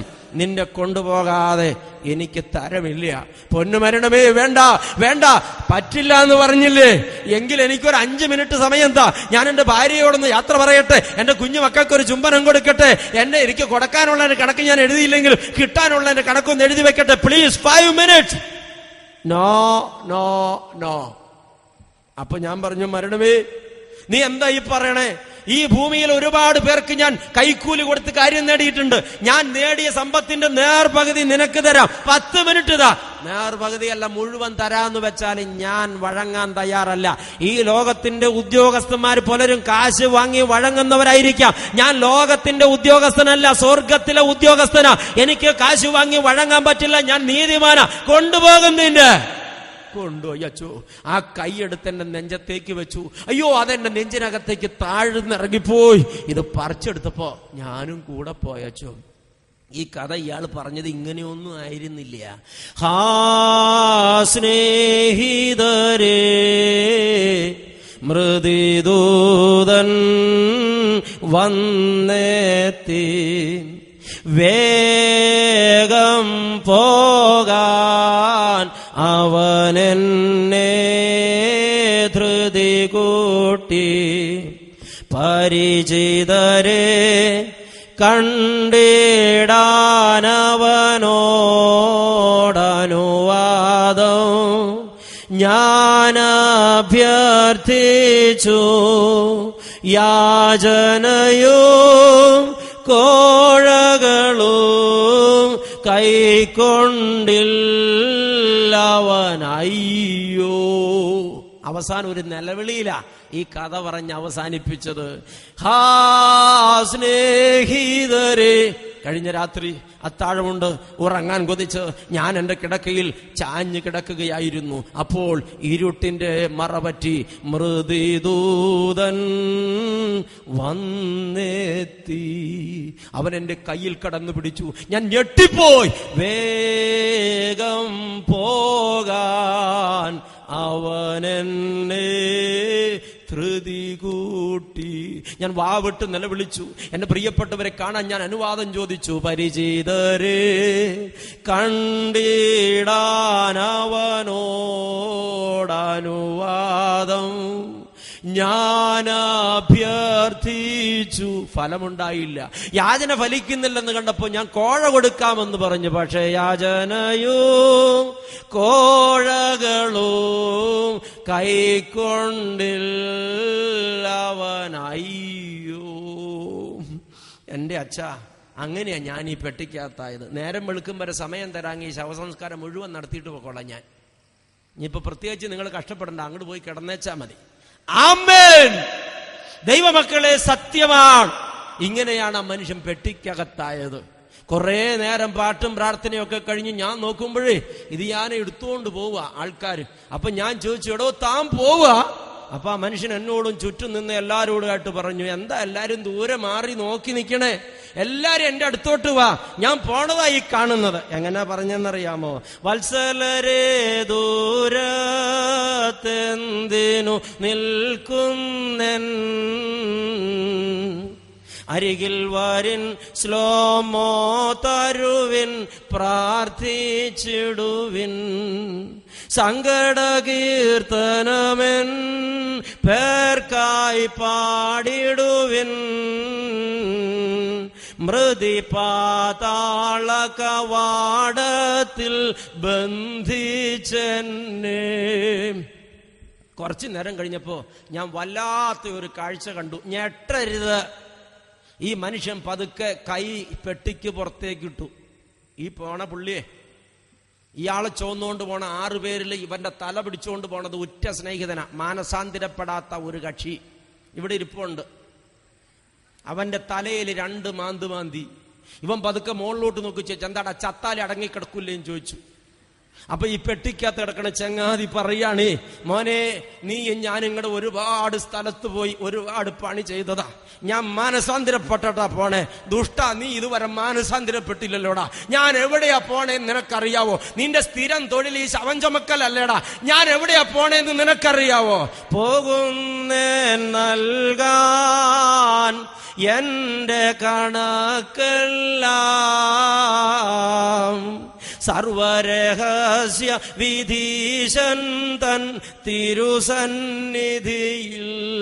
ഞാൻ സർവരഹസ്യങ്ങളും പരിശോധിക്കുന്ന തമ്പുരാന്റെ തിരുമുമ്പിൽ കണക്ക് കൊടുക്കാൻ പോവാടാ പോട്ട. നീ ഒരുങ്ങിയിട്ടുണ്ടോടാ? കൂട്ടുകാരനോടുള്ള ചോദ്യ, ഇത് നിങ്ങളോടും കൂടെ ഉള്ള ചോദ്യ. മനസ്സിലായില്ല അല്ലേ? നാളെ നിന്റെ പെട്ടിയാണെങ്കിലോ? ഒന്ന് ഓർത്ത് നോക്ക്. ഈ അടുത്ത പ്രഭാത സൂര്യനെ നീ കണ്ടില്ലെങ്കിൽ ഈ ഒരു ചോദ്യം തിരിച്ചു ചോദിക്കാൻ ബാക്കിയില്ല. ഇതൊക്കെ സഹിക്കാമേ. ഒടുവിൽ പള്ളിയിൽ ചെന്ന് പ്രാർത്ഥന കഴിഞ്ഞ് ഈ മനുഷ്യന്റെ പെട്ടി കുഴിക്കകത്ത് ഇറക്കി വെച്ച് മണ്ണൂട്ട് കഴിഞ്ഞപ്പോ അടയ്ക്കപ്പെട്ട പെട്ടിക്കകത്തിരുന്ന് ഇയാള് വിളിച്ചു പറയാണ്, ശുഭമോടു പോവിൻ, വാതിലടച്ചിടുവിൻ, കർത്താവ് വരും, വാതിൽ തുറന്നു തരും. ഇത് വിശ്വാസിയുടെ പ്രത്യാശ. ശുഭമോടു പോവിൻ, വാതിലടച്ചിടുവിൻ, കർത്താവ് വരും, വാതിൽ തുറന്നു തരും. ഇത്രയൊന്നും ശവാടക്ക് നമ്മുടെ അച്ഛന്മാരിപ്പം നടത്താറില്ല എന്ന് എനിക്ക് തോന്നണേ. ആമേൻ. എന്റെ പ്രിയപ്പെട്ടവര്, ഒന്ന് നനയ്ക്കുക, ഈ രാത്രി നിനക്കുള്ളതാണ്, പക്ഷെ അടുത്ത പ്രഭാതം നിനക്കുള്ളതല്ല. സംഹാരകൻ നിനക്കെതിരെ കയറി വരുന്നു. ഡമോക്ലസിന്റെ വാൾ പോലെ നിന്റെ തലയ്ക്ക് മുകളിൽ മരണത്തിന്റെ പടവാൾ നിൽപ്പുണ്ട്. ഏത് നിമിഷവും നിന്റെ ശിരസിൽ വീഴാം. നീ ഒട്ടും ധൈര്യപ്പെടല്ലേ. നീ ഒരുങ്ങിയിട്ടുണ്ടോ? മരണം ഏത് നിമിഷം വന്നാലും പോകാൻ നീ ഒരുങ്ങിയിട്ടുണ്ടോ? ഒരുങ്ങേണ്ട സമയത്ത് ഒരുങ്ങേണ്ടതുപോലെ ഒരുങ്ങാത്ത ഒരുത്തനും ഒരുത്തിയും എത്തേണ്ട സമയത്ത് എത്തേണ്ടതുപോലെ എത്തേണ്ടിടത്ത് എത്തില്ലെന്ന് അറിയാനുള്ള ബോധം ഉള്ളിലുള്ളവരൊക്കെയും ഈ ശബ്ദം കേട്ടുകൊണ്ടിരിക്കുമ്പോൾ മാനസാന്തരപ്പെടുന്നത് ഏറെ നല്ലത്. കുടിച്ചും വലിച്ചും മതിച്ചും പുളച്ചും ലോക ഇമ്പങ്ങളെ താലോലിച്ചും സ്വത്ത് സമ്പാദിച്ചും ലോകം വെട്ടിപ്പിടിച്ചും വിവാഹം കഴിച്ചും വിവാഹത്തിന് കൊടുത്തും ഈ ലോകത്തിന്റെ ആഡംബരത്തിന് വേണ്ടി ജീവിച്ചു തീർക്കാനുള്ളതോ മനുഷ്യ നിന്റെ ജീവിതം? ഈ ലോകത്തിന് വേണ്ടി അടിയറ വയ്ക്കാനുള്ളതോ? ഈ ലോകത്തിന്റെ സുഖലോലുപതയ്ക്ക് വേണ്ടി തകർത്ത് കളയാനുള്ളതോ ഈ ജീവിതം? അല്ല. നിത്യതയ്ക്ക് വേണ്ടി ഒരുങ്ങാൻ ദൈവം തന്ന കാലമാണിത്. എന്നാൽ ഒരുങ്ങാൻ ഒരു നിമിഷം പോലും നമ്മൾ ഉപയോഗിച്ചിട്ടില്ല. ലോകത്തിന്റെ ഇമ്പങ്ങൾക്ക് വേണ്ടി കാലം പോക്കുകയാണ്. എല്ലാവരും ഇങ്ങനെ ആനന്ദത്തിൽ ആറാടുകയാണ്. ഇവിടെ ഇരിക്കുന്ന പലരും വലിയ നോമ്പ് പിടിച്ചത് അറിഞ്ഞിട്ടില്ല. ഇന്നലെ രാത്രിയും മടങ്ങി ചെന്നിട്ട് കോഴിക്കാലും കള്ളും കഴിച്ചിട്ട് അന്തി ഉറങ്ങിയ മൂടാ. നാളെ നിന്റെ പെട്ടി വാങ്ങേണ്ടി വന്നാൽ നീ മാനസാന്തരപ്പെടാത്തിടത്തോളം സ്വർഗം നീ കണി കാണില്ല. നരകം നിന്റെ അവകാശമാണ്. ഒരുപാട് പേര് പേത്രത്തെ നന്നായിട്ട് ആഘോഷിച്ചു. എന്തിനാ പേത്രത്തെ ആഘോഷിച്ചത്? ഒറ്റ ഉദ്ദേശമുള്ളൂ, നോമ്പ് വിടണം. ഇതിനു വേണ്ടിയാണോ ദൈവ പൈതലെ ജീവിതത്തിൽ നിന്നെ ദൈവം വിളിച്ചു വർദ്ധിച്ചത്? അന്ധകാരനിബിഡമായ ലോകത്ത് പാപത്തെ പുൽകി കാലം പൊക്കാതെ മാനസാന്തരപ്പെടുവാനുള്ള ശക്തമായ കാഹളമാണ് മുഴങ്ങുന്നത്. ഒരുങ്ങിയിരിക്കുന്നവർക്ക് മരണം എപ്പോൾ വന്നാലും എങ്ങനെ വന്നാലും പേടിക്കാനില്ല, കൂടെ പോകാൻ മടിക്കേണ്ട കാര്യമില്ല. ഒരുങ്ങിയിട്ടില്ലാത്തവർക്ക് മരണം വേദനാജനകമാണ്.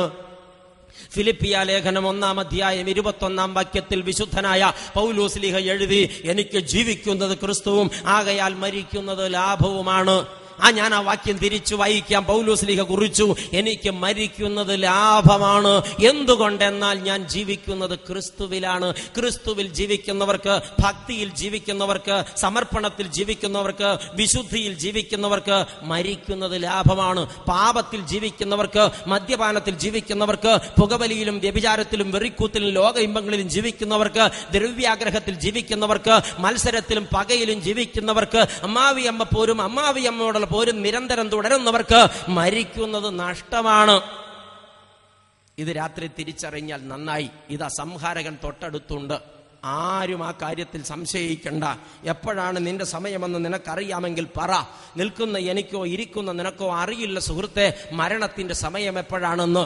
ഏത് നിമിഷവും നിന്റെ മേൽ മരണത്തിന്റെ പടവാൾ വീഴാം. ഇതാ സംഹാരകൻ നിനക്കെതിരെ കയറി വരുന്നു. സൂക്ഷിക്കുക. അതുകൊണ്ട് എന്താണ് ചെയ്യേണ്ടത്? 4 കാര്യങ്ങൾ ചെയ്യണം വളരെ വേഗം. 1, കോട്ട കാത്തുകൊള്ളുക. ആമേൻ. കോട്ട കാത്തുകൊള്ളുക എന്ന് പറഞ്ഞപ്പോൾ ഏത് കോട്ടയാണെന്ന് അന്വേഷിക്കാതെ പറ്റില്ലല്ലോ. ഏത് കോട്ട കാത്തുകൊള്ളുവാനാണ് പ്രവാചകൻ പറഞ്ഞത്? ചിലരൊക്കെ നനച്ചു വച്ചിരിക്കുന്നത് കോൺക്രീറ്റ് കോട്ടകളെ കുറിച്ചാണ്. പലർക്കും ഒരു ധാരണയുണ്ട്, മനോഹരമായ കോട്ട പണിത് വലുതായി അതിനകത്ത് മനോഹരമായി പണി പൂർത്തിയാക്കി ഈ വലിയ കോൺക്രീറ്റ് കോട്ടയ്ക്കകത്ത് സപ്രമഞ്ചക്കട്ടിലിട്ട് ആനന്ദത്തോടെ അന്തിയുറങ്ങിയാൽ പിന്നെ ഒന്നും പേടിക്കണ്ട എന്ന്. ദൈവപൈതലെ, വെറുതെയാണ്.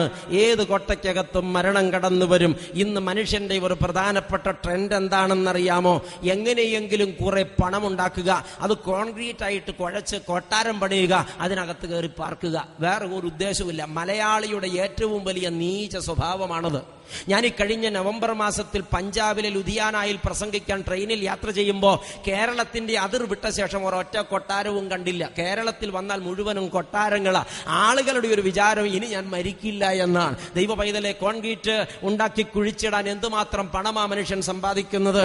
ഈ പണം ഉണ്ടാക്കാൻ വേണ്ടി തന്നെയല്ലേ കുറെ പേരുടെ ജീവിതം. ഞാനതേക്കുറിച്ച് പിന്നാലെ പറയുന്നുണ്ട്. ഈ കോൺക്രീറ്റ് കോട്ട രക്ഷാകവചമല്ല. അതിനകത്തല്ല നമ്മുടെ രക്ഷ കണ്ടെത്തുന്നത്. ഏത് കൊട്ടാരവും വിട്ടുപോകണം. പാട്ടുകാരൻ പാടുന്നു, കൊട്ടാരമായാലും വിട്ടേ മതിയാകൂ, കോട്ടയ്ക്കകത്തേക്കും മൃത്യു വരും. നീ 10,000 നീല പൊക്കി പണിഞ്ഞാലും അതിനുള്ളിലും മൃത്യു കയറി ചെല്ലും. ആമേൻ. ഏത് കോട്ടയ്ക്കകത്തും മരണദൂതൻ വരും. അപ്പോൾ കോൺക്രീറ്റ് കോട്ടയല്ല, പിന്നെ ഏത് കോട്ട? അപ്പൊ ചിലര് പറയുന്നത് പണക്കോട്ടയായിരിക്കും. പണത്തിന് മുകളിൽ പരുന്തും പറക്കില്ലെന്നൊരു പഴം പ്രമാണം മുറുകെ പിടിച്ച് മനുഷ്യൻ പണമുണ്ടാക്കാൻ നെട്ടോട്ടം ഓടുകയാണ്. കോടികൾ കൊയ്തു കൂട്ടിയാൽ ഒന്നും പേടിക്കാനില്ല. പണമുള്ളവനെ ഇവിടെ പ്രതാപവും വിലയുമുള്ളൂ. അതുകൊണ്ട് കുറെ സമ്പാദിക്കാം. കൈക്കൂലി വാങ്ങിയാലും കുഴപ്പമില്ല, കൊള്ളപ്പലിശ വാങ്ങിയാലും കുഴപ്പമില്ല, തട്ടിപ്പ് നടത്തിയാലും കുഴപ്പമില്ല, വെട്ടിപ്പ് നടത്തിയാലും കുഴപ്പമില്ല, കുതികാല് വെട്ടിയാലും കുഴപ്പമില്ല, കൂടപ്പറപ്പിന് അർഹതപ്പെട്ടത് കവർന്നെടുത്താലും കുഴപ്പമില്ല, കള്ളപ്രമാണം ഉണ്ടാക്കിയാലും കുഴപ്പമില്ല. മുതലുണ്ടാക്കണം. പണക്കോട്ടയ്ക്കുള്ളിൽ ആരെങ്കിലും സുരക്ഷിതരാണോ പ്രിയരെ? എറണാകുളം ജില്ലയിലെ കുലീനനായ ഒരു മനുഷ്യൻ തന്റെ പ്രിയപ്പെട്ട സുഹൃത്തിന് 10 ലക്ഷം രൂപ വായ്പ കൊടുത്തു 10 കൊല്ലം മുമ്പ്. 6 മാസം കഴിഞ്ഞപ്പോൾ സ്നേഹിതൻ ഈ 10 ലക്ഷം രൂപ രാത്രി 9 മണിക്ക് ഒരു സൂട്ട് കേസിൽ മടക്കി കൊടുത്തു. ഇന്നാണെങ്കിൽ രാത്രി 12 ആയാലും 1 ആയാലും പണം ബാങ്കിലിടാൻ സംവിധാനമുണ്ട്. അന്ന് സംവിധാനമില്ല. 10 ലക്ഷം രൂപ എന്ത് ചെയ്യുമെന്നറിയാതെ ഈ മനുഷ്യൻ അന്താളിച്ചിരുന്നു. പിന്നെ എന്ത് ചെയ്തു? ഈ പണം കിടക്ക മാറ്റിയിട്ട് കട്ടിലങ്ങ് വിരിച്ചു. അതിന്റെ മുകളിലേക്ക് മെത്ത വിരിച്ചു. അതിന്റെ മുകളിലേക്ക് കയറിക്കിടന്നു. ഈ കിടക്കുന്ന കിടപ്പിനും ഒരു പ്രത്യേകതയുണ്ട്. ഈ മനുഷ്യൻ കണ്ണട വെച്ചുകൊണ്ടാ കിടക്കുന്നത്. വായിച്ചുറങ്ങുന്ന ശീലമാ. കണ്ണടയ്ക്ക് രൂപ 40,000, ഇപ്പോഴാണെങ്കിൽ 75,000 കൊടുക്കണം. കാരണം കണ്ണടയുടെ ഫ്രെയിം 10 പവന. കാശുള്ള മുതലാളിയാ. പോക്കറ്റിൽ ഒരു പേന കുത്തിയിട്ടുണ്ട്. പേനയുടെ വില 5,000 വരും. ഇപ്പോഴാണെങ്കിൽ 15,000 വരും. ദൈവമക്കളെ, ആ മനുഷ്യൻ 40,000 കണ്ണട വെച്ച് 4,000 പേന പോക്കറ്റിൽ കുത്തി 10 ലക്ഷം രൂപയ്ക്ക് മുകളിൽ സുഖമായിട്ട് നീണ്ടു നിവർന്ന് കിടന്നുറങ്ങി. കൂർക്കമ്പലി കെട്ടപ്പോ അപ്പുറത്തെ മുറിയുന്ന മോള് വന്ന് സ്വിച്ച് ഓഫ് ചെയ്തിട്ട് പോയി. വെളുപ്പിന് 3 മണിക്ക് മനുഷ്യൻ എഴുന്നേറ്റ് കോളിംഗ് ബെല്ലടിച്ചു. മോൾ അപ്പുറത്തെ മുറിയിൽ ഓടി വന്ന്, എന്താ അപ്പച്ച? മോളെ നെഞ്ചിലൊരു വിഷമം, അല്പം ചൂടുവെള്ളം കൊണ്ടുവാ. ഞാൻ ഡോക്ടറെ വിളിക്കട്ടെ? പപ്പ വേണ്ട മോളെ, നീ ചൂടുവെള്ളം കൊണ്ടുവന്നാ മതി. മോൾ ഓടിപ്പോയി സ്റ്റൗ കത്തിച്ച് വെള്ളം ചൂടാക്കി കുറെ ബ്ലാഡറിലും കുറെ കുപ്പിയിലും കുറെ ഗ്ലാസ്സിലും എടുത്ത് വരുമ്പോ പപ്പ പകുതി കട്ടിലേലും പകുതി താഴെ കിടക്കുക. ഇതെന്താ പപ്പ ഇങ്ങനെ കിടക്കണേ? മോള് കുലുക്കിയപ്പോ മൊത്തം പൊത്തോന്ന് താഴെ. അനക്കിയിട്ട് അനങ്ങണില്ല. ഫോൺ വിളിച്ചു. ആദ്യം വന്ന ഡോക്ടർ 10 മിനിറ്റ് കൊണ്ട് ആ വീട്ടിലെത്തി പരിശോധിച്ചിട്ട് പറഞ്ഞു, സോറി, മരിച്ചിട്ട് 10 മിനിറ്റായി. 10 ലക്ഷം രൂപയ്ക്ക് മുകളിൽ ആ മനുഷ്യൻ പട്ടുപോയല്ലോ മക്കളെ. അപ്പോൾ പണക്കോട്ട മനുഷ്യന് സംരക്ഷണം കൊടുക്കുന്നില്ല. എത്ര രൂപ പോക്കറ്റിലുണ്ടായാലും പണം കൊണ്ട് പ്രയോജനമില്ല. പോക്കറ്റ് നിറച്ച് കാശുണ്ടെങ്കിൽ പലതും വാങ്ങാം, പക്ഷെ എല്ലാം കിട്ടില്ല. ഞാനിപ്പോ തിരുവല്ലായി പറയാൻ വേണ്ടി 6 മാസമായിട്ട് എന്റെ തലയ്ക്കകത്ത് കൊണ്ട് നടക്കുന്ന ഒരു സംഗതി പറയാൻ പോവുക. ടെലിവിഷനിൽ കൂടെ 11 മാസം ഞാൻ പ്രസംഗിച്ചു. 4-ാം മാസത്തില് എന്നെ ഒരു സഹോദരി തിരുവല്ലായി എന്ന് വിളിച്ചു. ഒരു അമ്മച്ചിയാണ്. വിളിച്ചിട്ട് അവർക്ക് സംസാരിക്കാൻ പറ്റുന്നില്ല. ഭയങ്കര കരച്ചില്. കരച്ചിലുകാരൻ അതിന് മിണ്ടാൻ പറ്റണില്ല. ഇവിടെ വന്ന് ഇരിപ്പുണ്ടോന്ന് എനിക്കറിയില്ല. ഉണ്ടെങ്കിൽ ശരിക്കും കേട്ടോ. നിലവിളി എന്ന് പറഞ്ഞാൽ നിലവിളിച്ചിട്ട് വർത്താനം പറയാൻ പറ്റും. എനിക്ക് മനസ്സിലായി സീരിയസ് പ്രോബ്ലം എന്തുവാ. അമ്മച്ചി എന്തിനാ കരയുന്ന? കാര്യം പറ അമ്മച്ചി. അച്ഛാ, എന്റെ മോള് കുവൈറ്റിലെ അച്ഛാ, അവക്ക് അവിടുത്തെ ഗവൺമെന്റ് ആശുപത്രിയിൽ നേഴ്സാ അച്ഛാ, 10,70,000 രൂപ മാസം ശമ്പളം കിട്ടണ്ട അച്ഛാ. എന്നിട്ട് പിന്നെയും കരച്ചില്. അപ്പൊ എനിക്ക് തോന്നി ഈ കുട്ടിക്ക് ഒന്നെങ്കിൽ ക്യാൻസർ ആണ്, അല്ലെങ്കിൽ ജോലി നഷ്ടപ്പെട്ടു, അല്ലെങ്കിൽ കിഡ്നി പോയി, എന്തോ സംതിങ് റോങ്. ഞാൻ ചോദിച്ചു, അമ്മച്ചി എന്ത് പ്രശ്നമാണെങ്കിലും പരിഹാരം ഉണ്ടല്ലോ, നമുക്ക് പ്രാർത്ഥിക്കാം, കാര്യം പറ, നമുക്ക് എന്തെങ്കിലും അസുഖമാണോ? എൻ്റെ അച്ഛൻ അസുഖമൊന്നുമില്ല അച്ഛാ. പിന്നെന്താ പ്രശ്നം? എൻ്റെ അച്ഛാ ഇപ്പോഴല്ലേ അച്ഛാ ഞങ്ങൾ അറിഞ്ഞ് ഒരു പരീക്ഷ എഴുതി പാസ്സായി അമേരിക്കയ്ക്ക് പോവുകയാണെങ്കിൽ 2 ലക്ഷം രൂപ ശമ്പളം കിട്ടുവച്ചാ. എൻ്റെ മോള് പരീക്ഷ എഴുതിയിട്ട് തോറ്റുപോയച്ചാ. അച്ഛൻ്റെ പ്രസംഗം കേട്ടപ്പോൾ എനിക്കൊരു കാര്യം മനസ്സിലായി, അച്ഛൻ പ്രാർത്ഥിച്ച എന്തായിട്ടും ജയിക്കും. എൻ്റെ മോളെ അച്ഛൻ പ്രാർത്ഥിച്ച് ജയിപ്പിച്ച് അമേരിക്കയ്ക്ക് വിടണാച്ചോ. ഇതാ ഞാൻ കേട്ട വാർത്ത. എന്റെ കാലിന്റെ അടിയിൽ ഒരു തരിപ്പ് ഇങ്ങോട്ട് കയറി. ഞാൻ പറഞ്ഞു, അമ്മച്ചി നിർത്ത, നിങ്ങൾക്ക് വേണ്ടി, നിങ്ങളുടെ മോക്ക് വേണ്ടി ജന്മകാലത്ത് ഞാൻ ഒരു വാക്കുപോലും പ്രാർത്ഥിക്കില്ല. അതെന്താച്ചോ അങ്ങനെ പറഞ്ഞ? അതെ, അത്താഴപ്പട്ടിണിക്കാരായ പാവങ്ങളുടെ ലിസ്റ്റ് പ്രാർത്ഥിച്ചിട്ട് തീരണില്ലാന്ന്. 1 കിലോ അരി വാങ്ങാൻ നിവൃത്തിയില്ലാത്ത അത്താഴപ്പട്ടിണിക്കാരുടെ ലിസ്റ്റ് പ്രാർത്ഥിച്ചിട്ട് തീരണില്ല. അപ്പോഴാ 70,000 രൂപ ശമ്പളമുള്ള ഒരുത്തിനെ 2 ലക്ഷം രൂപയ്ക്ക് പ്രൊമോട്ട് ചെയ്യാൻ ഞാൻ പ്രാർത്ഥിച്ച് ജയിപ്പിക്കണമെന്നാ. എനിക്ക് നേരമില്ല എന്ന് പറഞ്ഞു. എടുത്ത വാക്കിനെ അമ്മച്ചി എന്നോട് പറഞ്ഞ വാക്കെന്നാന്നറിയാമോ? അച്ഛ, ഈ ടി വിക്കിടെ ഇത്ര നല്ല പ്രസംഗം പറഞ്ഞ അച്ഛൻ ഇത്രയും ദുഷ്ടനാന്ന് ഞാൻ അറിഞ്ഞില്ല, അറിഞ്ഞെങ്കിൽ വിളിക്കില്ലായിരുന്നു എന്ന്. തിരുവല്ലക്കാരെല്ലാരും അങ്ങനെയാന്ന് ഞാൻ പറഞ്ഞില്ല, പക്ഷെ മിക്കവാറും പേര് അങ്ങനെയാ. എന്റെ പ്രിയപ്പെട്ടവരെ, എന്താ പണം പണം പണം പണം, ഒറ്റ വിചാരം. നിങ്ങൾക്ക് പണം ഉണ്ടാക്കാൻ വേണ്ടിയുള്ള ഉപകരണമാണോ അച്ഛന്മാരും ദൈവവും? കാശേ ശരണം. ഈ അമ്മച്ചിയുടെ നിലവിളി കേട്ടപ്പോ ഞാൻ വിചാരിച്ച മകളുടെ കിട്ടിന് പോയിന്ന. എന്റെ പ്രിയപ്പെട്ടവർ, ഇങ്ങനെയുണ്ടോ മനുഷ്യൻ ആർത്തി? തിരുവല്ലായിൽ ഒരു വീട്ടിലും പിള്ളേരില്ല, മുഴുവനും പോയേക്കുക. കാരണന്മാര് മാത്രമേ ഉള്ളൂ, പിന്നെ പട്ടി. എന്ത് ഇപ്പോ മക്കളെ വളർത്തിയ കാരണന്മാർക്ക് എന്താ അവസാനം? മക്കളൊക്കെ ലണ്ടൻ, അപ്പനും അമ്മയും മണ്ടൻ. അതങ്ങ് പിടിച്ചു വെച്ചോ, ചിരിക്കണ്ട. അല്ലെങ്കിൽ പിന്നെ ഇങ്ങനെ പറയാം, മക്കളൊക്കെ ലണ്ടനും അമേരിക്കയും, കൊച്ചുമക്കളൊക്കെ ഊട്ടി, അപ്പനും അമ്മയും ഫ്രീസറില്. ഇത് നിന്റെ കഥ. ദൈവ പൈതലെ, തിരുത്തപ്പെടേണ്ട കാലമാണിത്. പണം പണം പണം. പണക്കോട്ടയ്ക്കുള്ളിൽ ആരും സുരക്ഷിതരല്ല. സുപ്രസിദ്ധനായ ഒരു മനുഷ്യന് ഇഷ്ടം പോലെ പണമുണ്ട്, ഇട്ടുമൂടാൻ പണമുണ്ടെന്ന് പച്ച മലയാളത്തിൽ പറയാം. ഇയാൾക്ക് 52-ാമത്തെ വയസ്സിൽ അറ്റാക്ക് വന്ന് 15 ദിവസം ICU കിടന്നു. അയാൾ ഇറങ്ങി വന്നപ്പോ ഒരു ദൈവദാസന് തോന്നി ഒന്ന് ചെന്ന് പ്രാർത്ഥിക്കാൻ. കയറി ചെന്ന്, എന്താണോ വന്നേ? അതെ സാറിന് സുഖമില്ലാന്ന് പറയും. നിനക്ക് എന്താ വേണ്ടേ? അല്ല, ഞാൻ പ്രാർത്ഥിക്കാൻ വന്നാ. നിന്റെ പ്രാർത്ഥനയും വേണ്ട, വഴിപാടും വേണ്ട, നേർച്ചയും വേണ്ട. എന്റെ പോക്കറ്റിൽ കാശുണ്ടെങ്കിൽ ഞാൻ ഹൃദയം വരെ മാറ്റി വെക്കൂടാ. നിനക്കറിയോന്ന് ചോദിച്ചു. എന്റെ സാറേ, എന്നാലും ഒരു വാക്ക് പ്രാർത്ഥിക്കാം. പറഞ്ഞില്ലേ, നിന്റെ ദൈവം വേണ്ട, നിന്റെ പ്രാർത്ഥനയും വേണ്ട, ഒഴിവായി തരാവോന്ന് ചോദിച്ചു. ആ ദൈവദാസനെ ആട്ടി ഇറക്കി വിട്ടു അയാള്. മദ്രാസിലെ അപ്പോളോ മെഡിക്കൽ കോളേജിൽ ഇയാളുടെ ബൈപ്പാസ് സർജറി ചെയ്യാനുള്ള സകല ക്രമീകരണവും ചെയ്തു വെച്ചിട്ടുണ്ട്. പോക്കറ്റ് ഇറച്ചും പണമുണ്ട്. പിന്നെ ആരെയാ പേടി? ഈ ദൈവദാസൻ അവിടെ നിന്നിറങ്ങി വീടിന്റെ താഴെയുള്ള കലിങ്കിന്റെ മുകളിൽ ഇരുന്ന് പ്രാർത്ഥിച്ചിട്ട് വീട്ടിൽ പോയി. പിറ്റേ ദിവസം ഇയാൾ അപ്പോളോയിൽ പോയി. ആംബുലൻസ് എയർപോർട്ടിൽ വന്ന് അയാളെ കൊണ്ടുപോയി 12 ഡോക്ടർമാര് കാർഡിയോളജി വിഭാഗത്തിൽ ഒരുങ്ങി നിൽക്കുക. ഇയാളെ കാർഡിയാക് ടേബിളിൽ കിടത്തി എല്ലാ മെഷീനറീസും ഫിറ്റ് ചെയ്തു. ഇയാളുടെ ഹാർട്ടിന്റെ നിലവാരം പരിശോധിച്ചു കൊണ്ടിരിക്കുമ്പോ കാർഡിയാക് ടേബിളിൽ ഈ മനുഷ്യൻ മരിച്ചുപോയി. പണക്കോട്ട ആരെയും രക്ഷിക്കുന്നില്ല. കീശ കുറെ കാശുള്ളത് കൊണ്ട് എനിക്കാരെയും പേടിക്കാനില്ല എന്ന് ആർക്കെങ്കിലും തോന്നുന്നുണ്ടെങ്കിൽ മൂഢ, പണം നിന്റെ പ്രാണന്റെ മറുവിലയല്ല. വേദപുസ്തകം അത് പറഞ്ഞിട്ടുണ്ട്. ഇത് ബോധ്യപ്പെടുന്നവർക്ക്, ദൈവമക്കളെ, നിങ്ങൾക്ക് ഇപ്പോഴെന്നോട് പരിഭവം തോന്നുന്നുണ്ടാകുമോ? അഭിമന്യ തിരുമേനി എത്ര മനോഹരമായ ഭാഷയിലാണ് സംസാരിച്ചത്. ഈ അച്ഛനെ എന്നെ ഈ പറയണേ, എന്ത് കടുപ്പത്തില. ഞാൻ ഇങ്ങനെയൊരു കുഴപ്പം പിടിച്ച മനുഷ്യനാ പ്രിയപ്പെട്ടവര്. വയനാട്ടുകാരനാ, ആദിവാസി ഗ്രൂപ്പിൽ പെട്ടതാ, സംസ്കാരം കുറവാ. എന്റെ സംസ്കാരം അനുസരിച്ചല്ലേ എനിക്ക് സംസാരിക്കാൻ പറ്റുള്ളൂ. മാപ്പാക്കണം, മാപ്പാക്കിയില്ലെങ്കിലും കുഴപ്പമൊന്നുമില്ല. ആമേൻ. ദൈവമക്കളെ, തിരുത്തപ്പെടുന്നത് ഏറ്റവും നല്ലതാണ്. ഈ രാത്രി അപ്പോൾ പണക്കോട്ടയിൽ ആരും രക്ഷപ്പെടുന്നില്ല. പിന്നെ ഏതാ കോട്ട? വൈദ്യശാസ്ത്രത്തിന്റെ കോട്ട. പലരും നനയ്ക്കുന്നത് പോക്കറ്റിൽ കാശുണ്ടെങ്കിൽ, ഡോക്ടർമാരുണ്ടെങ്കിൽ, മരുന്നുണ്ടെങ്കിൽ ഞാൻ എന്തിനേയും മറികടക്കും വെറുതെ. ഈ ലോകത്തുള്ള ഏത് ഡോക്ടറും ഒരു പോയിന്റിലെത്തുമ്പോൾ പറയുന്നൊരു വാക്കുണ്ട്, സോറി. ഇവിടെ ഒരുപാട് ഡോക്ടർമാർ വന്നിട്ടുണ്ട്. ഏത് ഡോക്ടറും ഒരു പോയിന്റിലെത്തുമ്പോൾ പറയും സോറി. ലോകത്തൊരിക്കലും സോറി പറയാത്തൊരു ഡോക്ടറുണ്ട്, ഡോക്ടർ ജീസസ്. പരിചയമുണ്ടോ നിങ്ങൾക്ക്? തിരുവല്ലക്കാരനല്ല, സ്വർഗനാട്ടുകാരനാണ്. ഇവിടെ വന്നിട്ടുണ്ട് ഈ രാത്രി ഈ ജനത്തിന്റെ ആവശ്യങ്ങളിൽ മേൽ ഉത്തരമരുളാൻ. ഡോക്ടർ ജീസസ്, ഒരിക്കലും സോറി പറയാത്ത ഡോക്ടർ. എന്നാൽ വൈദ്യശാസ്ത്രത്തിൽ ആശ്രയിക്കരുത്. പിന്നെ ഏതാ കോട്ട? നമ്മുടെ പിള്ളേരോട് ചോദിച്ചാൽ പറയും ഒന്നും പേടിക്കാനില്ല. കരാട്ടെ, ജൂഡോ, കുങ്ഫു, കളരി, ഖോം, ഇതൊക്കെ പഠിച്ചാൽ പിന്നെ ഒന്നും പേടിക്കാനില്ല എന്ന്. എന്റെ പൊന്നു മോനെ, എന്തൊക്കെ പഠിച്ചാലും മരണം വന്നാൽ നിന്നെ കൊണ്ട് പോവുള്ളൂ. ഒരു ദിവസം ഒരു ചങ്ങാതി എന്നോട് പറഞ്ഞു, അച്ഛാ ഞാൻ കളരി, കരാട്ടെ, ജൂഡോ, കുങ്ഫു 4 പഠിച്ചിട്ടുണ്ട്, 20 പേരൊക്കെ വന്ന് ഞാൻ ഒറ്റയ്ക്ക് അടിച്ചിടൂ എന്ന് പറഞ്ഞു. 10 ദിവസം കഴിഞ്ഞപ്പോൾ നോക്കുമ്പോൾ ഇവൻ ആശുപത്രിയിലാന്ന് പറഞ്ഞു. ചെല്ലുമ്പോൾ ചന്ദ്ര മനുഷ്യന്റെ കൂട്ട് ഫുൾ ബാൻഡേഡാ. ഞാൻ ചോദിച്ചു, താനല്ലേ പറഞ്ഞ് 10-20 പേര് വന്ന് അടിച്ചിടുന്നുണ്ട്, ഇപ്പൊ എന്തായി നിലത്തൊന്ന് നിർത്തിയിട്ട് വേണ്ടി അച്ഛ അഭ്യാസം എടുക്കാമെന്ന്. അവനെ പൊക്കി പിടിച്ചിട്ട് അവരെ കണ്ടിച്ചു കളഞ്ഞു, കയ്യും കാലും. ദൈവമക്കൾ, ഇത്രയേ ഉള്ളൂ. ഈ ലോകത്തിന്റെ അഭ്യാസമുറകളൊന്നും മനുഷ്യനെ രക്ഷിക്കുന്നില്ല. പിന്നെ ഏതാ രക്ഷാതുറമുഖം? അപ്പൊ ചിലര് പറയും, അത് കുഴപ്പമില്ല, സുദർശന ക്രിയ ശീലിച്ചാൽ മതി, യോഗ പഠിച്ചാൽ മതി, രക്ഷയില്ല. അങ്ങനെയുള്ളവരും മരിച്ചുവോ? എന്റെ പ്രിയപ്പെട്ടവരെ, പിന്നെ ഏതാ കോട്ട? ആ കോട്ടയുടെ പേരാണ് രക്തക്കോട്ട. ആമേൻ. കാൽവരിയിൽ ഒഴുകപ്പെട്ട കുഞ്ഞാടാകുന്ന കർത്താവിന്റെ കട്ട പിടിക്കാത്ത രക്തക്കോട്ട. ഈ കോട്ടയ്ക്കുള്ളിൽ മറയുമ്പോഴാണ് ഒരു ദൈവ പൈതൽ രക്ഷാസങ്കേതം കണ്ടെത്തുന്നത്. തിരുമേനി പറഞ്ഞു വെച്ച വാക്കതാണ്, ഇതാ പോകുന്നു ലോകത്തിന്റെ പാപം ചുമക്കുന്ന ദൈവത്തിന്റെ കുഞ്ഞാട്.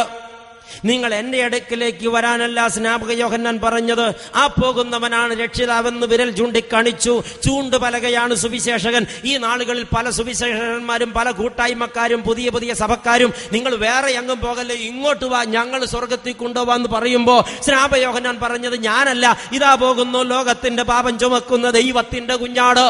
ലോകം മുഴുവന്റെയും പാപം സ്വന്തം ചുമലിൽ ഏറ്റുവാങ്ങി അതിനുവേണ്ടി പരിഹാരമാകുവാൻ, മാനവകുലത്തിന് വേണ്ടി അർപ്പിക്കപ്പെടുവാൻ, ഏതൊരു വാഗ്ദാനത്തിന്റെ നിവൃത്തീകരണമായി കാലത്തിന്റെ പൂർത്തീകരണത്തിൽ കന്യകാമറിയത്തിൽ ഉരുവായി കല്ലിടാവിൽ പിറന്നു വീണവൻ, കാനാവിൽ ആരംഭിച്ചവൻ, കാൽവരിയിൽ അവസാനിപ്പിച്ചവൻ. പാപത്തിന്റെ ശമ്പളം മരണമത്രേ എന്ന ദൈവനീതി നിവർത്തിയാക്കാൻ പാപിക്കു വേണ്ടി മരണമേറ്റവൻ. രക്തം ചൊരിഞ്ഞല്ലാതെ വിമോചനമില്ലെന്ന് എബ്രായ ലേഖന കർത്താവ് പറഞ്ഞ നിയമം നിവർത്തിയാക്കാൻ പാപിക്കു വേണ്ടി തന്റെ ചങ്കു തുറന്ന് അവസാനത്തുള്ളി ചോരയും ഊറ്റിയവൻ. നമുക്ക് വേണ്ടി പരിത്രാണയാഗമാക്കപ്പെട്ടവൻ, പരത്തിൽ നിന്ന് പാരിലിറങ്ങി വന്ന് പാപിക്ക് പരിഹാരമാകുവാൻ അർപ്പിക്കപ്പെട്ട പരിശുദ്ധ പിതാവിന്റെ പരിശുദ്ധ പുത്രൻ മശിഹ. അവന്റെ ചങ്കിൽ നിന്നൊഴുക്കപ്പെട്ട ചോരയാൽ നമുക്ക് വിമോചനമുണ്ട്. 1 യോഹന്നാൻ 1:7 അവന്റെ പുത്രനായ യേശുവിന്റെ രക്തം സകല പാപവും പോക്കി നമ്മെ ശുദ്ധീകരിക്കുന്ന പുണ്യാഹ രക്തമാണ്. ഈ യേശുവിന്റെ രക്തത്തിനരികിലത്രേ നാം വരേണ്ടത്. ഇതത്രേ സംരക്ഷണ കോട്ട. ഈ കോട്ടയ്ക്കുള്ളിൽ മറഞ്ഞ ഒരു ദൈവ പൈതലിന് മറ്റൊന്നിനെയും പേടിക്കേണ്ട കാര്യമില്ല. യേശുവിന്റെ രക്തം അത് പാപപരിഹാരം കൊടുക്കുന്ന രക്തമാണ്, രോഗം സൗഖ്യമാക്കുന്ന രക്തമാണ്, ബന്ധനം അഴിക്കുന്ന രക്തമാണ്, പിശാചിന്റെ പ്രവൃത്തികളെ അഴിക്കുന്ന രക്തമാണ്, അടിമമുഖം ഒടിക്കുന്ന രക്തമാണ്, മണവറയിലേക്ക് കൊണ്ടുപോകുന്ന രക്തമാണ്, നമുക്ക് നിത്യതയും വീണ്ടെടുപ്പും പരദീസാവാസവും വാഗ്ദത്തം ചെയ്തിട്ടുള്ള രക്തമാണ്. കുഞ്ഞാടിന്റെ രക്തത്താൽ മോചനം. ഊമമൃഗങ്ങളുടെ രക്തമല്ല, അർപ്പിക്കപ്പെട്ട പിതാവാൻ ദൈവത്തിന്റെ ഏകജാതൻ പരിശുദ്ധ പുത്രന്റെ ചോര, ചങ്കിലെ ചോര, അതിലാണ് മോചനം. ഈ കോട്ടയ്ക്കകത്ത് ദൈവ പൈതലെ നീ കയറിയിട്ടുണ്ടോ? ഇല്ല. മാമോദീസായുടെ റൂസ്മായൽ മുദ്ര കുത്തപ്പെട്ട നാളിൽ കർത്താവെ, ഈ പൈതലിന്റെ പേർ ജീവഗ്രന്ഥത്തിൽ എഴുതണമേ എന്ന് പറഞ്ഞ് പേരുച്ചരിച്ച് കുരിശുമുദ്രയിട്ടപ്പോ ഞാൻ ഇന്ന് ഈ രക്തക്കോട്ടയ്ക്കുള്ളിൽ മറഞ്ഞ് സ്വർഗത്തിൽ പേരെഴുതപ്പെട്ടതാ. പക്ഷേ പിൽക്കാല ചരിത്രത്തിൽ കടന്നു പോകുന്ന പന്ഥാവിൽ പാപത്തെ പുൽകി ദൈവത്തെ മറന്ന് വിശുദ്ധി നഷ്ടപ്പെടുത്തി അന്ധകാരാധിപതിയായ പിശാചിന് തങ്ങളെ തന്നെ അടിയറ വച്ചപ്പോ ഈ മുദ്ര മായ്ക്കപ്പെട്ടില്ലേ ദൈവ പൈതലേ? ഈ മുദ്ര ഇപ്പോൾ നിന്റെ ജീവിതത്തിൽ നിലനിൽക്കുന്നുണ്ടോ? ഇല്ലെങ്കിൽ യേശുവിന്റെ രക്തത്തിന്റെ മുദ്ര നിനക്ക് ആവശ്യമാ. മറ്റൊന്ന് കണ്ടാലും സാത്താൻ മടങ്ങില്ല. യേശുവിൽ അർപ്പിക്കപ്പെട്ടവർക്ക് മരണമില്ല. യോഹന്നാൻ എഴുതിയ രക്ഷാസുവിശേഷം 6-ാം അധ്യായം 26-ാം തിരുവചനത്തിൽ ലാസറിന്റെ കല്ലറയ്ക്കൽ നിന്ന് യേശു പറയുന്ന വാക്ക് കേൾപ്പീൻ. എന്നിൽ വിശ്വസിക്കുന്നവൻ മരിച്ചാലും ജീവിക്കും, ജീവിച്ചിരുന്ന് എന്നിൽ വിശ്വസിക്കുന്നവരാരും ഒരു നാളും മരിക്കയില്ല. ഈ പറഞ്ഞതിന്റെ അർത്ഥം ഒരു വിശ്വാസിക്ക് മരണമില്ല എന്നാണ്. ഒരു വിശ്വാസിക്ക് മരണമില്ല എന്ന്. നമ്മൾ ഈ ലോകം വിട്ട് മാറ്റപ്പെട്ടാലും മരിക്കുന്നില്ല. നിത്യതയുടെ തുറമുഖത്ത് സത്യവാനായ ദൈവത്തിന്റെ ചാരത്തേക്കല്ലോ നാം പറന്നു പോകുന്നത്. ഗർഭപാത്രത്തിൽ നിന്ന് ഭൂമിയിലേക്ക് മാറ്റപ്പെട്ടതുപോലെ ഭൂമിയിൽ നിന്ന് ആത്മലോകത്തേക്ക് മാറ്റപ്പെടുന്നതിനെ മരണമെന്ന് വിധിക്കുന്നതെന്തോ? ദൈവമക്കളെ, ഭയപ്പെടേണ്ട കാര്യമില്ല. സുറിയാന സഭയുടെ പിതാക്കന്മാർ പരേതരെ കുറിച്ച് എഴുതി വെച്ചത് കർത്താവിൽ നിദ്ര പ്രാപിച്ചു എന്നാണ്. അവർ നിദ്രയിലാണെന്ന്, ഉറങ്ങുകയാണെന്ന്. എന്നാൽ അവർക്ക് കർത്താവിന്റെ സന്നിധിയിൽ പ്രമോദമുണ്ടെന്ന്, ശാശ്വതമായി ഉറങ്ങുകയാണെന്നല്ല പറഞ്ഞത്. ഈ ഭൂമിയെ സംബന്ധിച്ചവർ ഉറങ്ങുകയാ, കർത്താവിൽ നിദ്ര പ്രാപിച്ചു, വേർപെട്ടു. മരണമല്ല സംഭവിക്കുന്നത്, മരണത്തെ പേടിക്കാനില്ല. ഈ കോട്ടയ്ക്കകത്തായിട്ടുണ്ടോ? പലരും ഇപ്പോൾ കോട്ടയ്ക്ക് അടുത്ത. പലരും പള്ളിയിൽ പോകും. ചില ആൾക്കാർ പള്ളിയുടെ മുറ്റം വരെ പോകും, ചിലർ ഓഫീസ് വരെ പോകും, ചിലർ സൺഡേ സ്കൂളിന്റെ ഓഫീസ് വരെ പോകും, ചിലർ കുരിശും തൊട്ടി വരെ പോകും, ചിലർ പൂമുഖം വരെ പോകും, ചിലർ വരാന്ത വരെ പോകും, ചിലർ അകത്ത് കയറും. പള്ളിയിൽ എവിടെയെങ്കിലും പോയിട്ട് കാര്യമില്ല, പള്ളിക്കകത്തായിരിക്കണം. അകത്ത് നിന്നാലേ ആരാധനയിൽ നമുക്ക് സംബന്ധിക്കാൻ പറ്റുകയുള്ളൂ. കോട്ടയ്ക്കകത്താകണം, അടുത്ത് നിന്നിട്ട് കാര്യമില്ല. ഉദാഹരണം, ലോകത്തൊരിടത്തും സംഭവിച്ചിട്ടില്ലാത്ത വലിയ ഒരു പ്രോഗ്രാമിന്റെ ടിക്കറ്റ് വിൽക്കാൻ നമ്മുടെ വീടുകളിൽ ആൾക്കാർ വരുന്നു. അവർ പറയുന്നു ലോകത്തൊരിക്കലും സംഭവിച്ചിട്ടില്ലാത്തൊരു മഹാസംഭവത്തിന്റെ ടിക്കറ്റാണ്. അപ്പോൾ ആളുകൾ വാങ്ങി, ഇത് ഫ്രീ ടിക്കറ്റാണ് കേട്ടോ, ചെല്ലുമ്പോൾ കയറ്റിവിടും. രണ്ട് മാന്യന്മാര് പറഞ്ഞു, ഞങ്ങൾക്കിപ്പോ ഈ ടിക്കറ്റിന്റെ കാര്യമില്ല, ഞങ്ങൾ ഇതിനകത്ത് കയറാനും തീരുമാനിച്ചിട്ടില്ല, അങ്ങനെ കയറേണ്ട സാഹചര്യം വന്ന സമയമാകുമ്പോൾ ഞങ്ങൾ ടിക്കറ്റ് എടുത്തോളാം. പൊന്നു സാറന്മാരെ, അവിടെ കൗണ്ടർ ഇല്ല, ടിക്കറ്റ് കൊടുക്കില്ല, ഞങ്ങൾ മാത്രമാണ് ടിക്കറ്റ് വിൽക്കുന്നവർ, ഇപ്പോൾ വാങ്ങിയാൽ നിങ്ങൾക്ക് രക്ഷയുണ്ട്, ഇല്ലെങ്കിൽ അകത്ത് കയറാൻ പറ്റില്ല, നീ പോടെ വച്ച് ഒരുപാട് പേര് ഇങ്ങനെ പറഞ്ഞു വന്നിട്ടുണ്ട്. ആട്ടി ഓടിച്ചു. സമയമായി. ടിക്കറ്റ് എടുത്തവരൊക്കെ പ്രോഗ്രാം നടക്കുന്ന സ്ഥലത്തേക്ക് ഓടിയെത്തി. ടിക്കറ്റ് എടുക്കാത്തവർക്കും കൊതിയായി, ഒന്ന് പോയി കണ്ടാലോ. അങ്ങനെ ചെല്ലുമ്പോ പ്രശ്നം അകത്ത് കയറ്റി വിടലില്ല. പോലീസ് ഇലക്ട്രിക് ലാത്തിയായിട്ട് നിൽക്കുക, തൊടുമ്പോ കിർന്ന് കേൾക്കും, മുകളിലേക്ക് പൊങ്ങും. അപ്പൊ പിന്നെ അടുത്ത് ചെല്ലാൻ പറ്റില്ല, മാറി നിന്നു. ഇതിൽ രണ്ട് കക്ഷികൾ സ്ഥിരം മതില് ചാടികളായിരുന്നത് കൊണ്ട് അവർ മതില് ചാടികൾ ചിലർ ഇവിടെ വന്നിട്ടുണ്ട്.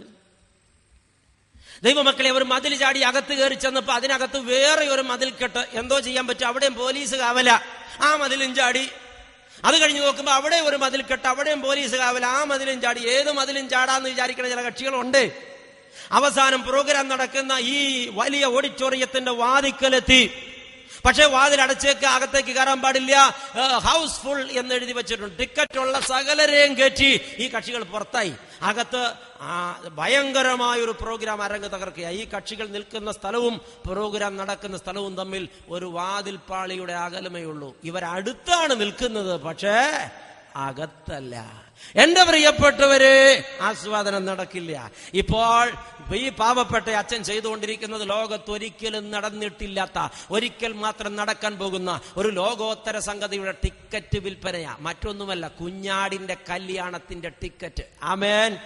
ഞാൻ നിങ്ങൾക്ക് വേണ്ടി വീടൊരുക്കാൻ പോകുന്നു, ഞാൻ പോയി വീടൊരുക്കിയാൽ ഞാൻ വീണ്ടും വരുമെന്ന് വാഗ്ദത്തം ചെയ്തിട്ട് ഒലിവുമലയിൽ നിന്ന് കരയൊരുപ്പോയ മണവാളനായ മെശിഹ മണവാട്ടിയാം സഭയെ മനസ്സിൽ ധ്യാനിച്ച് മണവറ ഒരുക്കിക്കൊണ്ടിരിക്കുകയാണ്. പിതൃകൽപ്പന കിട്ടുന്ന നിമിഷം കാഹളനാദത്തിന്റെ അകമ്പടിയോടെ മെശിഹ മണവാളൻ രാജകിരീടവും കൈകളിലേന്തി മധ്യാകാശത്ത് വെളിപ്പെടും. അവൻ ആദ്യമേ വന്നത് പാപിയെ രക്ഷിക്കാനാണ്, രണ്ടാമത് വരുന്നത് വിശുദ്ധരെ ചേർക്കാനാണ്. വിശുദ്ധരെ മാത്രം. യേശു ഒന്നാമത് വന്നത് പാപിയെ ചേർത്ത് വീണ്ടെടുക്കാനാണ്, രണ്ടാമത് വരുന്നത് വിശുദ്ധരെ ചേർക്കാനാണ്. അശുദ്ധനും പാപിയും അവന്റെ കൂടെ പോകില്ല. Are you ready? ഒരുങ്ങിയിട്ടുണ്ടോ? ദൈവപൈതലേ, അവൻ വരും നിശ്ചയം. ആ പ്രോഗ്രാമിന്റെ ടിക്കറ്റ് വിൽപ്പനയാണ് ഇന്ന് രാത്രി ഇവിടെ നടക്കുന്നത്. 2004 3-ാം മാസം 4-ാം തീയതി മനോഹരമായ വെള്ളിയാഴ്ചയുടെ സന്ധ്യാസമയത്ത് ഈ മനോഹരമായ പന്തലിന്റെ കീഴിലും പരിസരത്തും കർത്താവിന്റെ വചനത്തിന് കാതോർക്കുന്ന ദൈവമക്കളെ, ഉള്ളിൽ ഉറച്ചോളൂ, മശിഹ വരും. നീ ഒരുങ്ങിയാലും ഒരുങ്ങിയില്ലെങ്കിലും മശിഹ വരും. നീ കാത്തിരുന്നാലും കാത്തിരുന്നില്ലെങ്കിലും യേശു വരും. തനിക്ക് വേണ്ടി തങ്ങളെ തന്നെ ഒരുക്കി കാത്തിരിക്കുന്നവരെ തന്റെ കൂടെ നിത്യ മണവറയിൽ ചേർപ്പാനാണ് അവൻ വരുന്നത്. നീയും ഒരുങ്ങിയിട്ടുണ്ടോ? ലോക ഇമ്പങ്ങളെ താലോലിക്കുന്ന പാപിയെ കൂടെ കൊണ്ടുപോകില്ല, വിശുദ്ധരെ ചേർപ്പാനാണ് അവൻ വരുന്നത്. യേശുവിന്റെ രക്തം നമുക്ക് മോചനമാണ്. ഈ രക്തക്കോട്ടയ്ക്കുള്ളിൽ മറയണം മക്കളെ. ഇതാ സംഹാരകൻ നിനക്കെതിരെ കയറി വരുന്നു. അതുകൊണ്ട് ഒന്ന്, കോട്ട കാത്തുകൊള്ളുക. കാൽവരിയിൽ ഒഴുകപ്പെട്ട കുഞ്ഞാടാകുന്ന കർത്താവിന്റെ കട്ടപിടിക്കാത്ത രക്തക്കോട്ടയിൽ നീ മറയുക. മറ്റൊരുത്തനിലും രക്ഷയില്ല. നാം രക്ഷിക്കപ്പെടുവാൻ ആകാശത്തിന്റെ കീഴെ മനുഷ്യരുടെ ഇടയിൽ നൽകപ്പെട്ട വേറെ യാതൊരു നാമവുമില്ലെന്ന് അപ്പോസ്തലനായ പത്രോസ് തന്റെ പെന്തക്കോസ്തി പ്രസംഗത്തിൽ അപ്പോസ്തല പ്രവൃത്തി 4:12 രേഖപ്പെടുത്തിയ വചനം മാറില്ല എന്ന് ഓർമ്മയുള്ളതിനാൽ യേശുവിൽ ആശ്രയം വെച്ച് അടുത്തു വരിക. രണ്ടാമത് ചെയ്യുക, നിന്റെ വഴിയെ സൂക്ഷിക്കുക. ദൈവം വ്യക്തമായി സംസാരിക്കുന്നു. സംഹാരകൻ നിനക്കെതിരെ വരുന്നു, അതുകൊണ്ട് നിന്റെ വഴിയെ സൂക്ഷിച്ചുകൊള്ളുക. ഏത് നിമിഷം മരിക്കുമെന്നറിയില്ല, എവിടെ വെച്ച് മരിക്കുമെന്നറിയില്ല. ഷാപ്പിൽ വെച്ച് മരിച്ചാൽ അത് മാനക്കേടാണ്, വ്യഭിചാരശാലയിലായാലും അത് നാണക്കേടാണ്, കച്ചേരി തിണ്ണയിൽ വെച്ചായാലും അത് നാണക്കേടാണ്. നിന്റെ വഴിയെ സൂക്ഷിക്കുക. ദൈവമക്കളെ, വഴിയെ സൂക്ഷിക്കാൻ വ്യക്തമായ താക്കീതുണ്ട്. മനുഷ്യന്റെ മുൻപിൽ 2 വഴികളുണ്ട്.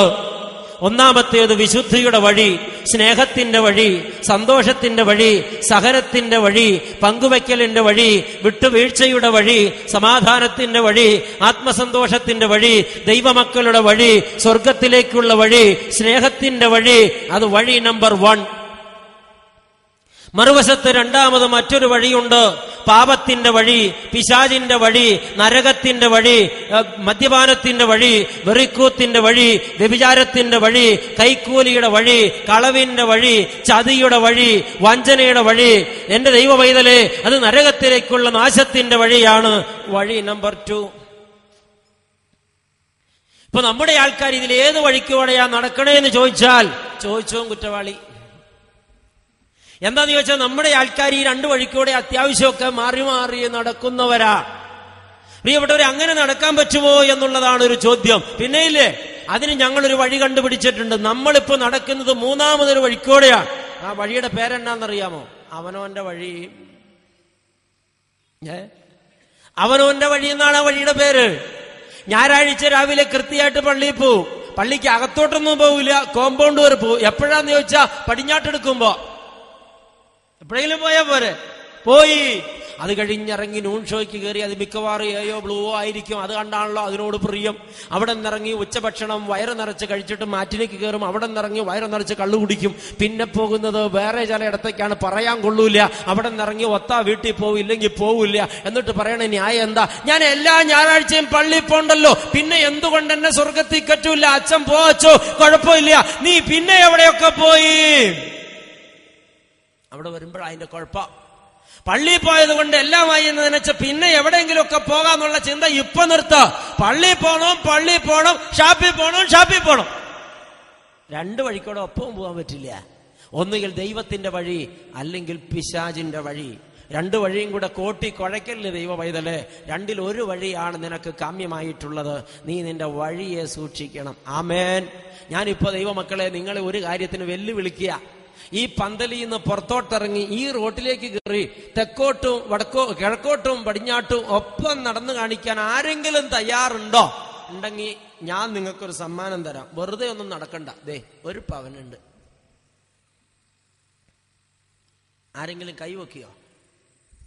ആരുമില്ല. എന്റെ കണ്ണിന് കാഴ്ചക്കുറവൊന്നുമില്ല. കിഴക്കോട്ട് നടക്കുമ്പോ തന്നെ പടിഞ്ഞാട്ട് നടക്കണം. ആരെങ്കിലും ഉണ്ടോ? ഇതിവിടെ തന്നെ കിടക്കട്ടെ. ഊരുമ്പോ എനിക്കറിയാം അത് അവിടെ തന്നെ ഇടുമെന്ന്. കാരണം അതിന് അർഹതപ്പെട്ടവരാരും ഇവിടെ ഇല്ല. ഒന്നുകിൽ കിഴക്കോട്ട്, അല്ലെങ്കിൽ പടിഞ്ഞാട്ട്.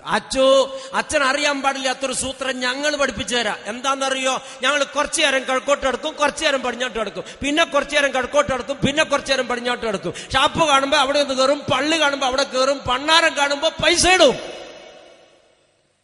ദൈവമക്കളെ തെറ്റിപ്പോയി. ഒന്നുകിൽ കിഴക്കോട്ട് നടക്കുക, അല്ലെങ്കിൽ പടിഞ്ഞാട്ട് നടക്കുക. തോന്നിയ വാസം നടക്കല്ലേ. അവിടെയും ഇവിടെ നോക്കി നടന്ന എത്തേണ്ടപ്പോൾ എത്തേണ്ടിടത്ത് എത്തേണ്ടതുപോലെ എത്തില്ല എന്ന് മാത്രം ഞാൻ പറഞ്ഞോളൂ. നിന്റെ വഴിയെ സൂക്ഷിക്കുക. ഈ നാളിൽ ഒരുപാട് പേർ വഴിതെറ്റി നടക്കുകയാണ്. ആവർത്തന പുസ്തകം 30-ാം അധ്യായം 19-ാം തിരുവചനം മറക്കണ്ട. സൈന്യങ്ങളുടെ ദൈവമായ യഹോവ മോശെ മുഖാന്തരം അരുളി ചെയ്യുന്നത് എന്തെന്നാൽ, ജീവനും മരണവും അനുഗ്രഹവും ശാപവും ഇന്ന് ഞാൻ നിന്റെ മുമ്പിൽ വച്ചിരിക്കുന്നു എന്നതിന് ഞാൻ ആകാശത്തെയും ഭൂമിയെയും സാക്ഷി നിർത്തുന്നു. ഏത് വേണമെന്ന് നീ തിരഞ്ഞെടുക്ക. ജീവൻ വേണമോ? മരണം മതിയോ? അനുഗ്രഹം വേണമോ? ശാപം മതിയോ? സ്വർഗം വേണമോ? നരകം മതിയോ? നന്മ വേണമോ? തിന്മ മതിയോ? നിനക്ക് തിരഞ്ഞെടുക്കാം. നിന്റെ സ്വാതന്ത്ര്യം നിന്റേത് മാത്രം. കേട്ടില്ലെന്നാരും പറയരുത്. രണ്ട് സാക്ഷിയെ ദൈവം നിർത്തിയിട്ടുണ്ട്. 1-ാം നമ്പർ സാക്ഷി ആകാശം, 2-ാം നമ്പർ സാക്ഷി ഭൂമി. ഈ രണ്ട് സാക്ഷികൾ കാണാത്ത ഒരു നിമിഷം എന്റെയോ നിന്റെയോ ജീവിതത്തിൽ ഇല്ലല്ലോ സ്നേഹിത സോദരി. തമ്പുരാൻ കാണുന്നു. തമ്പുരാന്റെ സാക്ഷി ആകാശവും ഭൂമിയുമാ. അവർ നിനക്കെതിരെ സാക്ഷി പറഞ്ഞാൽ തെറ്റി ഒഴിയാൻ പറ്റില്ല. നിശ്ചയം ജീവിതത്തിൽ ഉറപ്പിച്ചോളൂ. ദൈവം ആരെയും നരകത്തിൽ തള്ളിയിടുവൊന്നുമില്ല. അവരൊരു നരകം സമ്പാദിക്കുന്നതാണ്. അത് സംബന്ധിച്ചൊരു ചിന്തകൻ ഇങ്ങനെ രസകരമായ ഒരു കഥ പറഞ്ഞിട്ടുണ്ട്. ഒരു കൊച്ചു ഭൂമിയിലേക്ക് ജനിച്ചു വീണാൽ ആ സെക്കൻഡിൽ ഒരു വീഡിയോ ക്യാമറ അവന്റെ നേരെ ഫോക്കസ് ചെയ്യിക്കും. ഇവിടെ 2 അവന്മാർ മെഷീൻ ഗണ്ണായിട്ട് നിൽപ്പുണ്ട്. എന്നെ അതിനകത്ത് പിടിച്ചുകൊണ്ടിരിക്കുക. മക്കൾക്കൊന്നും തോന്നരുത്, ഞാൻ പൊക്കോളാം. ദൈവമക്കളെ, ഒരു കുഞ്ഞു ഭൂമിയിലേക്ക് പിറന്നു വീഴുന്ന സെക്കൻഡിൽ ദൈവം ഒരു വീഡിയോ ക്യാമറ അവന്റെ നേരെ ഫോക്കസ് ചെയ്ത് വെക്കും. ആ നേരം മുതൽ ഇവന്റെ പോക്കും വരവും നടപ്പും ഇരിപ്പും കടപ്പും മുഴുവൻ ഇതിനകത്ത് റെക്കോർഡ് ചെയ്തുകൊണ്ടിരിക്കുക. കോളേജിൽ പോയതും കുളിമുറി പോയതും മുറിക്കാത്തിരുന്നതും അതിലേ പോയതും ഇതിലേ പോയതും കൂട്ടുകൂടി പോയതും ഇടനാഴി പോയതും ബസ്സിൽ പോയതും കരണ്ട് പോയപ്പോ പോയതും വന്നതൊക്കെ അതിനകത്ത് പിടിച്ചിട്ടുണ്ട്. ഇത് കേട്ടോണം, എഡിറ്റ് ചെയ്യാത്തൊരു സിനിമ. ശരിക്കും കേട്ടോ. സ്വർഗത്തിലോട്ട് ഈ ആള് കയറി ചെല്ലാന്ന് കൂട്ടുക. വാതിലടച്ചിട്ടില്ല, തടസ്സമൊന്നും പിടിക്കണില്ല. അവിടെ നിന്ന് ആദരം വിളിച്ച് കയറ്റുമൊന്നുമില്ല. കയറി ചെല്ലുമ്പോ വാതിലടച്ചിട്ടില്ല. ഇയാൾ പറഞ്ഞു, ആരായി പറഞ്ഞ സ്വർഗത്തിൽ കയറ്റൂല എന്ന്? ഞാൻ ഈ തോന്നിയ ദിവസം മുഴുവൻ കളിച്ചോണ്ട് എന്നെ സ്വർഗത്തിൽ കയറ്റില്ലോ. ആനന്ദം പിടിച്ച് കയറി ചെല്ലുമ്പോ ഒരു 70mm സ്ക്രീൻ. അമ്പടാ, ഭൂമിയിൽ സിനിമ കണ്ടാൽ നരകത്തിൽ പോകുന്നുള്ള അച്ഛന്മാർ മുഴുവൻ പ്രസംഗിച്ചതാ. എന്നിട്ട് അവർ കാണുകയും ചെയ്തതാ. ഇപ്പൊ നോക്കിയേ, ഒരു 70mm സ്ക്രീൻ ഇവിടെ ഫിറ്റ് ചെയ്ത് വെച്ചിട്ടുണ്ട്. ഒരു സിനിമ തുടങ്ങാൻ പോവുകയാണ്. അവൻ അവിടെ അങ്ങ് ഇരുന്നു, കസേര കിട്ടുന്നുണ്ട്. അപ്പൊ സ്വർഗവാസികൾ എല്ലാവരും ഓടി വന്നു. ആര് സ്വർഗത്തിൽ വന്നാലും ഒരു പുതിയ സിനിമ അന്ന് ഉറപ്പാ. ഉടനെ ഒരു സിനിമ തുടങ്ങുന്ന ഒരു കുഞ്ഞ് പിറന്നു വീഴുന്ന രംഗമാണ് കാണിക്കുന്നത്. ഇവൻ അപ്പൊ തന്നെ എന്ത് തോന്നി, ഈ പെണ്ണ് എവിടെയോ കണ്ടിട്ടുണ്ടല്ലോ, ഈ പ്രസവിച്ച സ്ത്രീയെ. പിന്നെ ഈ കുഞ്ഞിന്റെ വളർച്ച ഇങ്ങനെ കാണിക്കുക. ഒരു 5-6 കൊല്ലത്തെ വളർച്ചയൊക്കെ ഇപ്പൊ സംഗതി തിരിഞ്ഞു. ഇത് ഇവന്റെ അമ്മ പ്രസവിച്ച കാര്യ. ഇവന്റെ ചേഷ്ടകളും ഇവന്റെ ഓട്ടം ഇവന്റെ ചാട്ട് ഇവന്റെ കുസൃതി കണ്ട ആൾക്കാർ കൈകൊട്ടി ചേച്ചപ്പോ ഇവന് ആനന്ദം കൊണ്ട് തുള്ളി. ഒരു 10, 12, 13, 14, 15 വയസ്സായപ്പോഴുള്ള പരിപാടി തുടങ്ങിയപ്പോഴത്തേക്ക് ഇവൻ ആകെ പ്രശ്നമായി. അമ്പടെ ആളുകൊള്ളാലോ, സ്വർഗത്തിൽ വന്നേക്കണ കക്ഷി കണ്ടില്ലേ കാട്ടിയ പരിപാടി. ആ പെണ്ണിനെ വെറുതെ അവൻ വെച്ചെന്ന് മറിച്ചിട്ടില്ലേ, എന്താ അവന്റെ ഉദ്ദേശം? ഇങ്ങനെ പറഞ്ഞങ്ങ് തുടങ്ങി. 17 വയസ്സൊക്കെ ആയപ്പോഴത്തേക്ക് ഇവൻ ആകെ നാണക്കേടായി. തുണിയില്ലാത്ത പോക്കപ്പ കാണിച്ചുകൊണ്ടിരിക്കണേ, ഫ്ലാറ്റ് ആയിട്ട് ഫ്രീ ആയിട്ട് കാണിക്കുക. ഇവൻ ആകെ നാണക്കേടായി. അവസാനം ഇവൻ നിക്കക്കള്ളിയില്ലാത്ത സ്ഥലം വന്നു. അമ്പടെ നീ ആള് കൊള്ളാലോ എന്ന് പറഞ്ഞ് ഇവന് കണ്ടു നിൽക്കാൻ പറ്റാത്ത രംഗം വന്ന് പിന്നെ എഴുന്നേറ്റ് ഓടിയത് എന്തിനാ? എവിടെയെങ്കിലും ഒളിക്കാൻ വേണ്ടിയാ. സ്വർഗത്തിലുണ്ടോ ഇരുട്ടുള്ളൂ? സ്വർഗം മുഴുവൻ വെളിച്ച, കുഞ്ഞാട് അതിന്റെ വിളക്കാണ്. എല്ലാരും പുറകെ ഓടി. ഒന്ന് ഇന്നടെ മോനെ നിന്നെ ഒന്ന് കാണട്ടേന്ന്. അവൻ സ്വർഗം മുഴുവൻ ഒരു 3 റൗണ്ട് ഓടി. ഒളിക്കാൻ സ്ഥലം കണ്ടില്ല. സ്വർഗത്തിന്റെ വാതിക്കാൻ താഴോട്ട് നോക്കുമ്പോ നല്ല ഇരുട്ട്. അവിടെ ചെന്ന് ഓടിക്കാം. ഒരൊറ്റ ചാട്ടം വെച്ചു കൊടുത്തു. ഇവനെ ഇപ്പൊ നരകത്തിൽ വിട്ടത് ആരാ? ദൈവാണോ? അവനവന്റെ കയ്യിരിപ്പ് അവനവന്റെ ഭാവി തീരുമാനിക്കും. മനസ്സിലായി കാണൂലോ? അതിൽ കൂടുതലൊന്നുമില്ല. എന്റെ പ്രിയപ്പെട്ടവരെ, അവനവന്റെ കയ്യിരിപ്പ് അവനവന്റെ ഭാവി തീരുമാനിക്കും. നിന്റെ വഴിയെ സൂക്ഷിക്കുക. ജീവൻ വേണമോ മരണം മതിയോ? അനുഗ്രഹം വേണമോ ശാപം മതിയോ? ഇന്ന് രാത്രി നീ തിരഞ്ഞെടുക്ക. മറ്റുള്ളവരുടെ കാര്യം വിട്, അവനവന്റെ കാര്യം തീരുമാനിക്കുക, ചിന്തിക്കുക.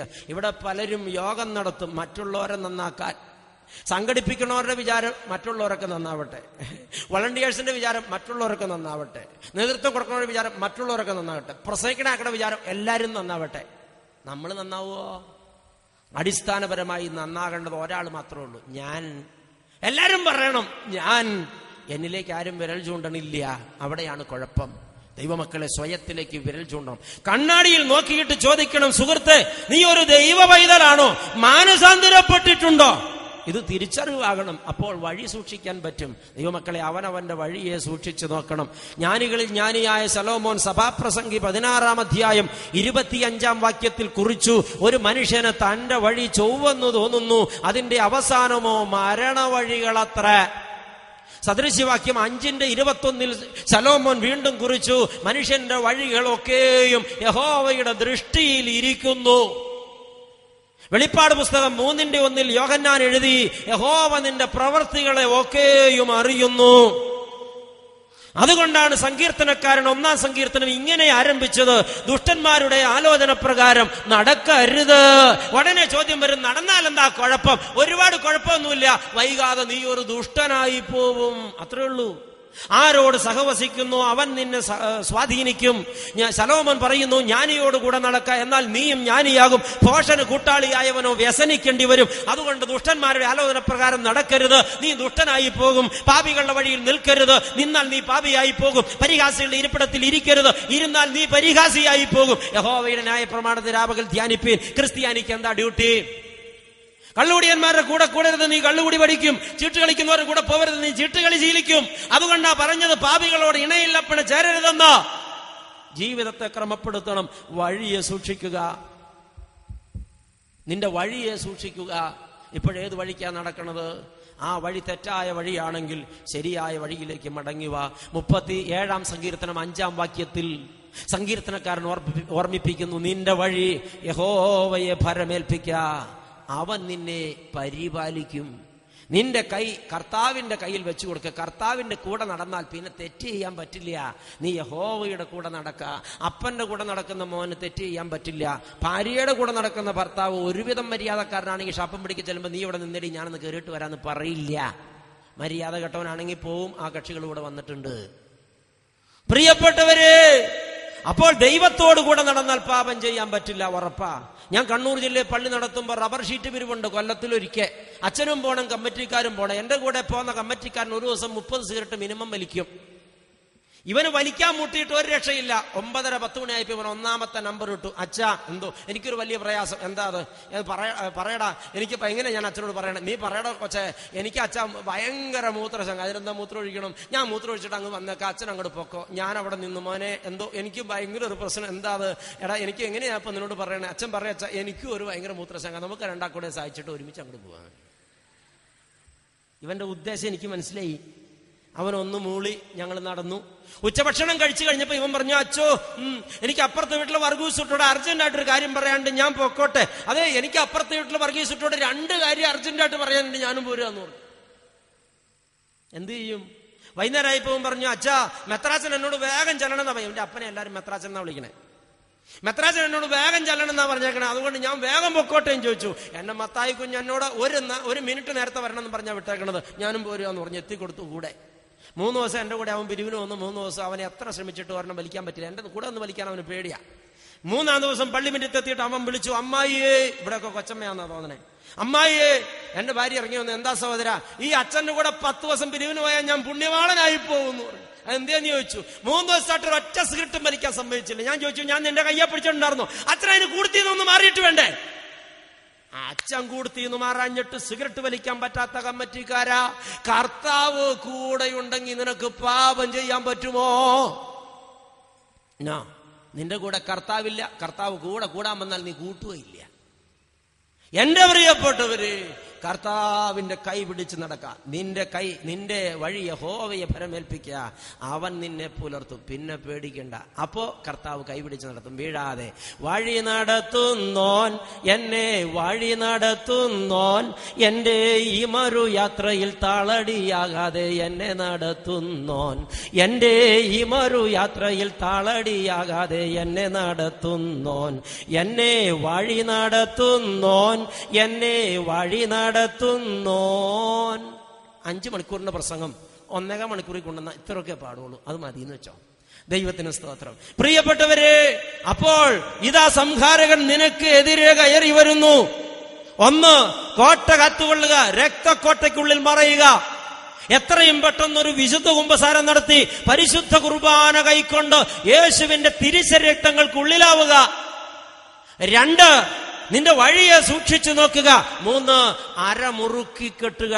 അരമുറുക്കി കെട്ടണ എന്തിനാ? പച്ച മലയാളത്തിൽ പറഞ്ഞാൽ ഉടുതുണി അഴിഞ്ഞു പോവാതിരിക്കാൻ.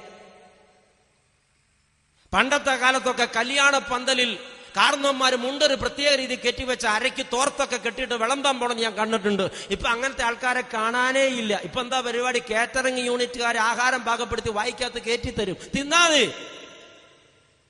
ദൈവത്തിന് സ്തുതി. പ്രിയപ്പെട്ടവരെ, അപ്പോ അരമുറുക്കി കെട്ടണം. ചൂടുള്ള ചോറ് വിളമ്പാൻ പോകുമ്പോൾ മുണ്ട് പറഞ്ഞു പോയാൽ മുണ്ടെടുത്തോണ്ട് വന്ന് ചോറ് വിളമ്പാൻ പറ്റില്ല. അതുകൊണ്ടാണ് കെട്ടിക്കൊണ്ട് പോണത്. അരമുറുക്കി കെട്ടണം. യുദ്ധം ചെയ്യാൻ പോകുന്നവൻ അരമുറുക്കി കെട്ടണം. സാത്താനോടുള്ള പോരാട്ടത്തിലാ ക്രിസ്ത്യാനി. അരമുറുക്കി കെട്ടാതെ യുദ്ധം ചെയ്യാൻ പോയാൽ വാള് വരുമ്പോ മുണ്ടെടുക്കാൻ പോയാൽ തല പോവും. ഏത് മനുഷ്യനും ഉടുമുണ്ടഴിഞ്ഞാൽ എന്ത് ചെയ്തുകൊണ്ടിരിക്കുകയാണെങ്കിൽ മുണ്ട പിടിക്കും, ഉറപ്പാ. അപ്പൊ അവന്റെ തല പോവും. അതുകൊണ്ട് അരമുറുക്കി കെട്ടണം എന്ന് പറഞ്ഞത്. എനിക്കൊരളിയനുണ്ട്. എന്റെ ഭാര്യയ്ക്ക് ഒരാങ്ങള മാത്രമേ ഉള്ളൂ. എന്റെ വീട്ടിലുണ്ടായിരുന്നു 1 കൊല്ലത്തോളം. കഴിഞ്ഞ കൊല്ലം ദൈവമക്കളെ, ആ കൊച്ചിന് 6 അടിക്ക് ഉള്ളു പൊക്കമുണ്ട്. എനിക്ക് 5 അടി 4 ഇഞ്ച് പൊക്കം കഷ്ടിയേ ഉള്ളൂ. അവന് 22-23 വയസ്സേ ഉള്ളൂ. നല്ല ആരോഗ്യമുണ്ട്, മിടുക്കൻ, സുന്ദരൻ. ഒരു ഫിലിം സ്റ്റാർ തോറ്റുപോണ എല്ലാം ഉണ്ട് അവന്റെ കയ്യില്. നന്നായിട്ട് ഷട്ടിൽ കളിക്കും. ഞാൻ അറ്റപ്പറ്റ തട്ടിമുട്ടി കളിക്കും. ഞാൻ ഇങ്ങനെ ഉരുണ്ടിരിക്കുന്ന ഒരു സാധനമല്ലേ. എന്നും രാവിലെ മുറ്റത്ത് ഞങ്ങൾ ഷട്ടിൽ കളിക്കും. എങ്ങനെ കളിച്ചാലും അവനെ ജയിക്കാവൂ, എങ്ങനെ കളിച്ചാലും ഞാനേ ജയിക്കുള്ളൂ. ഒരു ദിവസം അവൻ സഹി കെട്ടപ്പനോട് ചോദിച്ചു, അച്ഛൻ എന്തെങ്കിലും പരിപാടി ഒപ്പിക്കുണ്ടോ എന്ന് ചോദിച്ചു. നമ്മുടെ ആൾക്കാർക്കൊക്കെ ഒരു വിചാരമുണ്ട് അച്ഛന്മാരെ ഏതാണ്ട് ഒപ്പിക്കൽ കക്ഷികളാന്ന്. അത് മനസ്സിലിരിക്കട്ടെ. ഇനിയിപ്പോ ഒരച്ഛനും അങ്ങനെ ഒപ്പിക്കൽ പരിപാടി ഇല്ല. അങ്ങനെ ഒരച്ഛനും ഒരു തിരുമേനിയും പട്ടം കൊടുത്തിട്ടും ഇല്ല. തിരുമേനി ഇവിടെ ഇരിക്കണ്ടല്ലോ. ഈ ആൾക്കാർക്കൊക്കെ ഒരു ധാരണയുണ്ട് അച്ഛന്മാരിൽ മന്ത്രവാദ പട്ടം ഉണ്ടെന്നൊക്കെ. അങ്ങനെ ഏതെങ്കിലും അച്ഛൻ ഉണ്ടെന്ന് പറഞ്ഞു വന്നാൽ അന്നേരം തട്ടിക്കളഞ്ഞേക്കണം. അങ്ങനെയുള്ള പട്ടക്കാരൻ മശിഹായുടെ പട്ടക്കാരനല്ല. ആമേൻ. ഞാൻ പറഞ്ഞു, പൊന്നുമോനെ, എന്റെ കയ്യിൽ അങ്ങനത്തെ തട്ടിപ്പും വെട്ടിപ്പും പരിപാടി ഒന്നുമില്ല. ഞാൻ നിന്റെ ഒരു ബലഹീനത ചൂഷണം ചെയ്യണതാന്ന് പറഞ്ഞു. അതൊന്ന് പറഞ്ഞാരാവൻ ചോദിച്ചു. പറഞ്ഞു തന്നാ പിന്നെ ആയുസിൽ എനിക്ക് ജയിക്കാൻ പറ്റില്ല മോനെ. ഞാൻ പറഞ്ഞു കൊടുത്തിട്ടില്ല. നിങ്ങൾ എന്നെ ചതിക്കില്ല എന്നുണ്ടെങ്കിൽ ഞാൻ നിങ്ങൾക്ക് പറഞ്ഞുതരാം. എന്താ സംഗതി എന്നറിയാവോ? എന്നും രാവിലെ ഞാൻ പാൻസ് ഇട്ട് ബെൽറ്റ് മുറുക്കി കെട്ടിയിട്ട് കളിക്കാൻ ഇറങ്ങും. അവനൊരു കയ്യിലുമുണ്ടെടുത്ത് മടക്കി കുത്തിക്കൊണ്ട് കളിക്കാൻ ഇറങ്ങും. അവൻ ഷട്ടിൽ മുകളിലോട്ട് അടിക്കുമ്പോൾ അവന്റെ മുണ്ട് പറയും. അവനത് ഉടുത്തോട്ട് വരുമ്പോൾ ഞാൻ ഫിനിഷ് ചെയ്യും. അടുത്ത ഷട്ടിൽ മുകളിലോട്ടടിക്കുമ്പോൾ അവന്റെ മുണ്ട് പറയും. അവൻ ഉടുത്തിട്ട് വരുമ്പോൾ ഞാൻ ഫിനിഷ് ചെയ്യും. അവന്റെ മുണ്ടേല എന്റെ ജയം. അരമുറുക്കി കെട്ടിയവൻ തോൽക്കില്ല, അരമുറുക്കാത്തവൻ തോൽക്കും. വിവരം മനസ്സിലായല്ലോ? ഉദാഹരണം പറഞ്ഞ അതിനു വേണ്ടിയാ. നിന്റെ അരമുറുക്കി കെട്ടുക, ശത്രുവാകുന്ന സാത്താന്റെ പിടിയിൽ നിന്ന് രക്ഷപ്പെടാൻ. കാസർഗോഡ് ജില്ലയില് ഞങ്ങൾക്കൊരു ജോസഫേട്ടൻ ഉണ്ടായിരുന്നു. ഒന്നാന്തരം കനാനായ യാക്കോവായക്കാരനാ, വിശുദ്ധനായൊരു മനുഷ്യൻ. രാമമംഗലം പള്ളി ഇടവക്കാരനായിരുന്നു. കാസർഗോഡ് കുടിയേറി പാർത്തതാണ്. കുടിയേറി പാർത്തതല്ല, അങ്ങനെയുള്ള ഒരു തിരുവല്ലായി തന്നെ കിടപ്പാണ്. മറ്റത് കുടിയേറി പാർത്തതാണ്. ദൈവമക്കളെ, ആ മനുഷ്യൻ താമസിക്കുന്നത് പള്ളിയിൽ നിന്ന് 30 കിലോമീറ്റർ ദൂരെയാ. അങ്ങേരുടെ മോൻ തോമസ് കുട്ടി എറണാകുളം ബാറിന്റെ വക്കീൽ, എവിടെ അങ്ങ് വന്നിട്ടുണ്ടാവും എനിക്കറിയില്ല. അദ്ദേഹം എല്ലാ ഞായറാഴ്ചയും ഈ 30 കിലോമീറ്റർ വണ്ടി കിട്ടിയാൽ വണ്ടിക്കില്ലെങ്കിൽ നടന്ന് പള്ളിയിൽ വരും. ഞാൻ അത്ഭുതപ്പെട്ടു പോയിട്ടുണ്ട്. മുറ്റത്ത് വന്നാൽ ഒരു പാത്രം വെള്ളം സംഘടിപ്പിക്കും, കയ്യും കാലും മുഖവും കഴുകും, വായയും കഴുകും. പള്ളിയുടെ നടയിൽ കയറി നിന്ന് തോളത്തിറക്കാൻ മുണ്ടെടുത്ത് അരയ്ക്ക് മുറുക്കി ഒരു കെട്ടങ്ങട് കെട്ടും. എന്നിട്ട് പള്ളിക്കകത്ത് കയറി മുട്ടുകുത്തി കുമ്പിടും. എന്നിട്ട് എഴുന്നേറ്റ് അവിടെ നിന്നാൽ കണ്ണു തുറക്കൂല. കുർബാന കഴിയണതുവരെ സകല പ്രതിവാക്യവും ഇടി വീഴും പോലെ വിളിച്ചു പറയും. ഗായക സംഘക്കാർക്ക് ഒട്ടും പിടിച്ചില്ല. അവരൊരു ദിവസം വന്ന് പറഞ്ഞു, അച്ഛാ ആ കാർന്നവരോട് മിണ്ടാണ്ടിരിക്കാൻ പറ. മിണ്ടിപ്പോവരുത്, ഞാൻ പറഞ്ഞ വാക്കാ. കാർന്നവരോട് മിണ്ടാതിരിക്കാൻ പറയാം. നിങ്ങളാരാ? നിങ്ങളുടെ ആത്മാവും ബോധവും ഒന്നും ഇവിടെയല്ല. നിങ്ങൾ ഫാഷൻ പരേഡ് നടത്താൻ പറഞ്ഞവരാ. ആ മനുഷ്യനെ ആരാധിക്കാൻ വന്നതാ. അയാൾ ആരാധിച്ചിട്ട് പൊക്കോട്ടെ, മിണ്ടിപ്പോവരെന്ന് പറഞ്ഞു. ആ പള്ളിയിൽ ആകെ ആ ഒരു മനുഷ്യനെ ആരാധിക്കാൻ വന്ന് ഞാൻ കണ്ടിട്ടുള്ളൂ. ആ മനുഷ്യൻ മരിച്ചു. ഞാൻ എന്റെ കൈ കൊണ്ട് അയാളെ യാത്രയാക്കി. എനിക്ക് അങ്ങനെ ഒരു ഭാഗ്യം കിട്ടി. ദൈവത്തിന് സ്തോത്രം. പ്രിയപ്പെട്ടവരെ, അങ്ങനെ മനുഷ്യർ കനാനായ ഗ്രൂപ്പിലുണ്ട്. ജീവിതത്തെ ഒന്ന് ക്രമപ്പെടുത്തിയാട്ടെ. നിന്റെ അരമുറുക്കി കെട്ടുക. അരമുറുക്കി കെട്ടുന്നതിനെ സംബന്ധിച്ച് സർവായുധ വർഗം ധരിക്കാനാണ് പൗലോസ് ശ്ലീഹ പറയുന്നത്. എഫേസ്യ ലേഖനം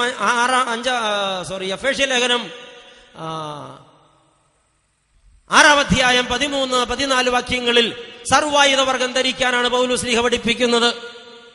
6 ആയുധങ്ങളാണ് സർവായുധ വർഗത്തിൽ ഉൾപ്പെടുന്ന റോമൻ പടയാളിയുടെ ആയുധവർഗം. 1 സത്യം അരക്കി കെട്ടണം, 2 നീതി എന്ന കവചം ധരിക്കണം, 3 സമാധാന സുവിശേഷത്തിനുള്ള സന്നദ്ധത കാലിൽ ചെരുപ്പാക്കണം, 4 വിശ്വാസം എന്ന പരിചയെടുക്കണം, 5 രക്ഷ എന്ന ശിരസ്ത്രം ധരിക്കണം, 6 ദൈവവചനം എന്ന വാള് കയ്യിലെന്തണം. വിവരിക്കാൻ നേരമില്ല, 1 മണിക്കൂർ പറയാനുണ്ട് 6 എണ്ണം. ദൈവമക്കളെ, ഈ 6 കയ്യിലുള്ളവൻ പോരാട്ടത്തിൽ വീര്യം സമ്പാദിക്കും, പരാജയപ്പെടില്ല. സർവായുധ വർഗം ധരിച്ച് പോരാടാം. സർവായുധ വർഗം ധരിച്ച് കർത്താവിന്റെ മുന്നണി പടയാളികളായി നമുക്ക് പോരാടാം. ദൈവമക്കളെ, സിയോൻ സൈന്യമേ ഉണർന്നിടുവിൻ, പൊരുതു നീ ജയമെടുത്തു വിരുദു പ്രാപിക്കാ. സിയോൻ സൈന്യമേ ഉണർന്നിടുവിൻ, പൊരുതു നീ ജയമെടുത്തു വിരുദു പ്രാപിക്കാ. കേൾക്കാറായി തൻ കാഹളധ്വനി നാം പോകാറായി ഈ പാർത്തലം വിട്ട് തേജസ് ഏറും പുരേ. സർവായുധങ്ങൾ ധരിച്ചിടുക, ദുഷ്ടനോടെതിർത്തു നിന്നു വിജയം നേടുവാൻ. സർവായുധങ്ങൾ ധരിച്ചിടുക, ദുഷ്ടനോടെതിർത്തു നിന്നു വിജയം നേടുവാൻ. കേൾക്കാറായി തൻ കാഹളധ്വനി നാം പോകാറായി ഈ പാർത്തലം വിട്ട് തേജസ് ഏറും പുരേ. ഒരുങ്ങിയിട്ടുണ്ടോ? കാഹളനാദം കേൾക്കാറായി, കർത്താവ് വരാൻ കാലമായി. ഇതാ മരണദൂതൻ അടുത്ത് നിൽപ്പുണ്ട്. ഈ രാത്രി നിന്റെ അവസാന രാത്രിയാ. അറിയാവോ? ഒരുങ്ങിയിട്ടുണ്ടോ? അരമുറുക്കി കെട്ടുക. 4-മതൊരു കാര്യം കൂടെ. 5 നീ നിന്നെ തന്നെ നല്ലവണ്ണം ശക്തീകരിക്കുക. യെശയ്യാപ്രവചനം 40:31 യഹോവയ്ക്കായി കാത്തിരിക്കുന്നവർ ശക്തിയെ പുതുക്കും. നീ നിന്നെ തന്നെ നല്ലവണ്ണം ശക്തീകരിക്കുക. നല്ല ശക്തി കിട്ടാൻ എന്താ ചെയ്യുക? ജീവൻ ടോൺ വാങ്ങിച്ച് കഴിച്ചാൽ മതി അച്ചോന്ന്. പറ്റില്ല. എന്നാ പിന്നെ ആട്ടുസൂപ്പാകട്ടെ. No no no no. പിന്നെന്താ കഴിക്കുക? അതെ ദൈവമക്കളെ, എന്ത് കഴിച്ചാലും നല്ല ശക്തി കിട്ടില്ല. നല്ല ശക്തി കിട്ടാൻ നീ പരിശുദ്ധാത്മശക്തി പ്രാപിക്കണം. ഉന്നതങ്ങളിൽ നിന്ന് ശക്തി വരുവോളം യെരൂശലേമിൽ താമസിക്കുവിൻ. നിങ്ങളുടെ മേൽ ശക്തി വന്ന ശേഷം നിങ്ങൾ പുറപ്പെട്ട് ആദ്യം യഹൂദിയയിലും പിന്നെ യെരൂശലേമിലും പിന്നെ ശമരിയയിലും പിന്നെ ലോകത്തിന്റെ അറ്റത്തോളവും എന്റെ സാക്ഷികളാകുവിൻ. ഈ ശക്തി നമ്മൾ ഇന്ന് പ്രാപിക്കണം. പരിശുദ്ധാത്മ ശക്തി അത് മാമോദീസ നാളിൽ കിട്ടിയതാണ്, പിൽക്കാല പാപജീവിതത്തിൽ നഷ്ടപ്പെട്ടതാണ്.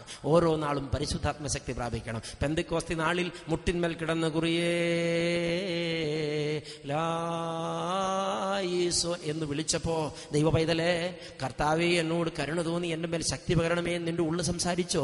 പരിശുദ്ധാത്മാവ് പാപത്തെക്കുറിച്ചും നീതിയെക്കുറിച്ചും ന്യായവിധിയെക്കുറിച്ചും ലോകത്തിന് ബോധ്യം വരുത്തുന്ന ദൈവത്തിന്റെ പരിശുദ്ധാത്മാവ്, വേലയിൽ ബലപ്പെടുത്തുന്ന പരിശുദ്ധാത്മാവ്, അസാമാന്യമായ ആത്മധൈര്യം തരുന്ന പരിശുദ്ധാത്മാവ്, ഈ പരിശുദ്ധാത്മാവ് നമ്മുടെ മേൽ വന്ന് നിറയണം. ഗോലിയാത്ത് എന്ന മല്ലന്റെ നേരെ കവിണയിൽ കല്ലുമായി ഓടുമ്പോ ദാവീദിന്റെ മേൽ വ്യാപരിച്ചത് ഈ പരിശുദ്ധാത്മാവാണ്. സിംഹക്കുട്ടിയെ വെറും കൈകൊണ്ട് വലിച്ചു കീറുമ്പോ ശിംശോന്റെ മേൽ വ്യാപരിച്ചത് ഈ പരിശുദ്ധാത്മാവാണ്. കർമ്മേൽ മലമേൽ ഒറ്റയ്ക്ക് നിന്ന് പോരാടുമ്പോ ഏലിയ പ്രവാചകന്റെ മേൽ വ്യാപരിച്ചത് ഈ പരിശുദ്ധാത്മാവാണ്. അവന്റെ ശിഷ്യനായ എലീശയുടെ മേൽ ആവസിച്ച ഇരട്ടി ആത്മാവ് ഈ പരിശുദ്ധാത്മാവാണ്. അക്ഷരജ്ഞാനമില്ലാത്ത, പള്ളിക്കൂടം കണ്ടിട്ടില്ലാത്ത പാവപ്പെട്ട മുക്കുവൻ പത്രോസിന്റെ മേൽ വ്യാപരിച്ചത് ഈ പരിശുദ്ധാത്മാവാണ്. 14 ലേഖനങ്ങളാൽ സഭയെ അലങ്കരിച്ച് 3 മിഷണറി യാത്ര നടത്തി സഭ പണിത പൗലോസ്ലീഹായിൽ വ്യാപരിച്ചത് ഈ പരിശുദ്ധാത്മാവാണ്. യാതൊരു യോഗ്യതയുമില്ലാത്ത ഈ പാവപ്പെട്ട പുരോഹിതന്റെ മേൽ ഇന്ന് രാത്രി കത്തി നിൽക്കുന്നത് ഈ ദൈവത്തിന്റെ പരിശുദ്ധാത്മാവാണ്. ദൈവവൈതലെ, നീയും ഈ പരിശുദ്ധാത്മ ശക്തിയാൽ നിറയണം.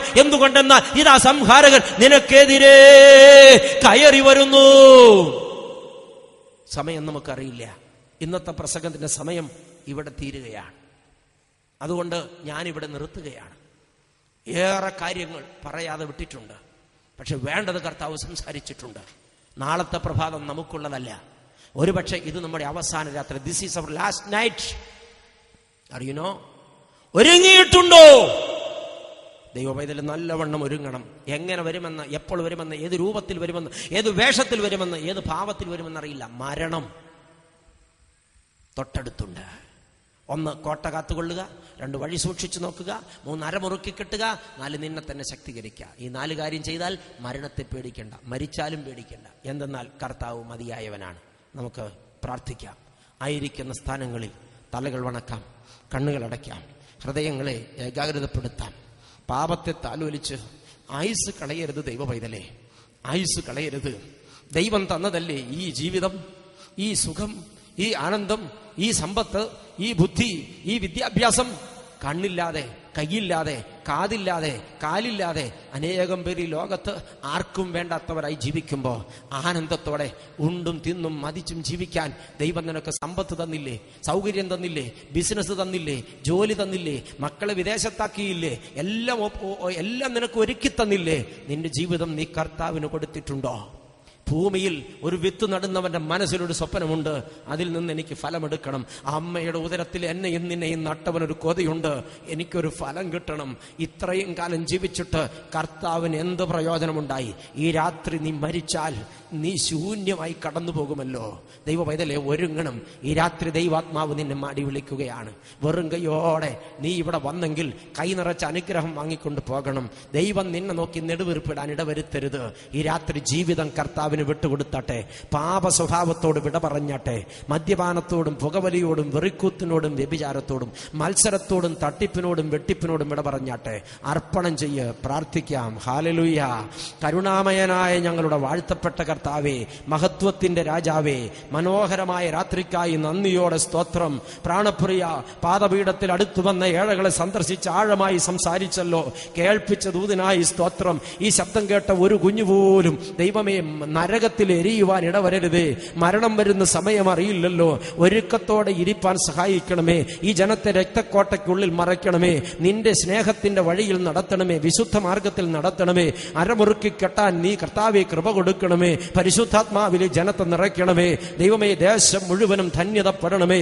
എല്ലാ ഇടവകകളും അനുഗ്രഹിക്കപ്പെടണമേ. എല്ലാ അഭിഷിക്തന്മാരും അനുഗ്രഹിക്കപ്പെടണമേ. ഞങ്ങളുടെ പ്രധാനാചാര്യൻ ദൈവമേ തിരുസന്നിധിയിൽ ഏറ്റവും യോഗ്യമായി നിൽപ്പാൻ അഭിഷേകം കൊണ്ട് നിറയ്ക്കണമേ. ഇതിന് മുന്നിലും പിന്നിലും പ്രവർത്തിച്ചവരെ വാഴ്ത്തണമേ. ഇതിനു വേണ്ടി അല്പമോ അധികമോ പങ്കിട്ടവരെ വാഴ്ത്തണമേ. ശബ്ദവും വെളിച്ചവും നിയന്ത്രിച്ചിട്ടുള്ളവരെ അനുഗ്രഹിക്കണമേ. ദൈവമേ, ഇതിനു വേണ്ടി ഏതെങ്കിലും വിധത്തിൽ ചെറുവിരലെങ്കിലും ചലിപ്പിച്ചിട്ടുള്ള എല്ലാവരെയും അനുഗ്രഹിക്കണമേ. ബലഹീനദാസനെ ശക്തിപ്പെടുത്തണമേ. നിന്റെ നാമത്തിന്റെ മഹത്വത്തിനായി മാത്രം ഈ രാത്രിയും സംസാരിപ്പാൻ ഒരുക്കിയതിനാൽ നിന്നെ സ്തുതിക്കുന്നു. സമസ്തവും പാദപീഠത്തിൽ അർപ്പിക്കുന്നു. മാനവും മഹത്വവും കർത്താവിന്, യേശുവിന്റെ നാമത്തിൽ തന്നെ. ആമീൻ. ദൈവമക്കളെ, 2006 ആണ്ടിലും ഈ മനോഹരമായ കൺവെൻഷൻ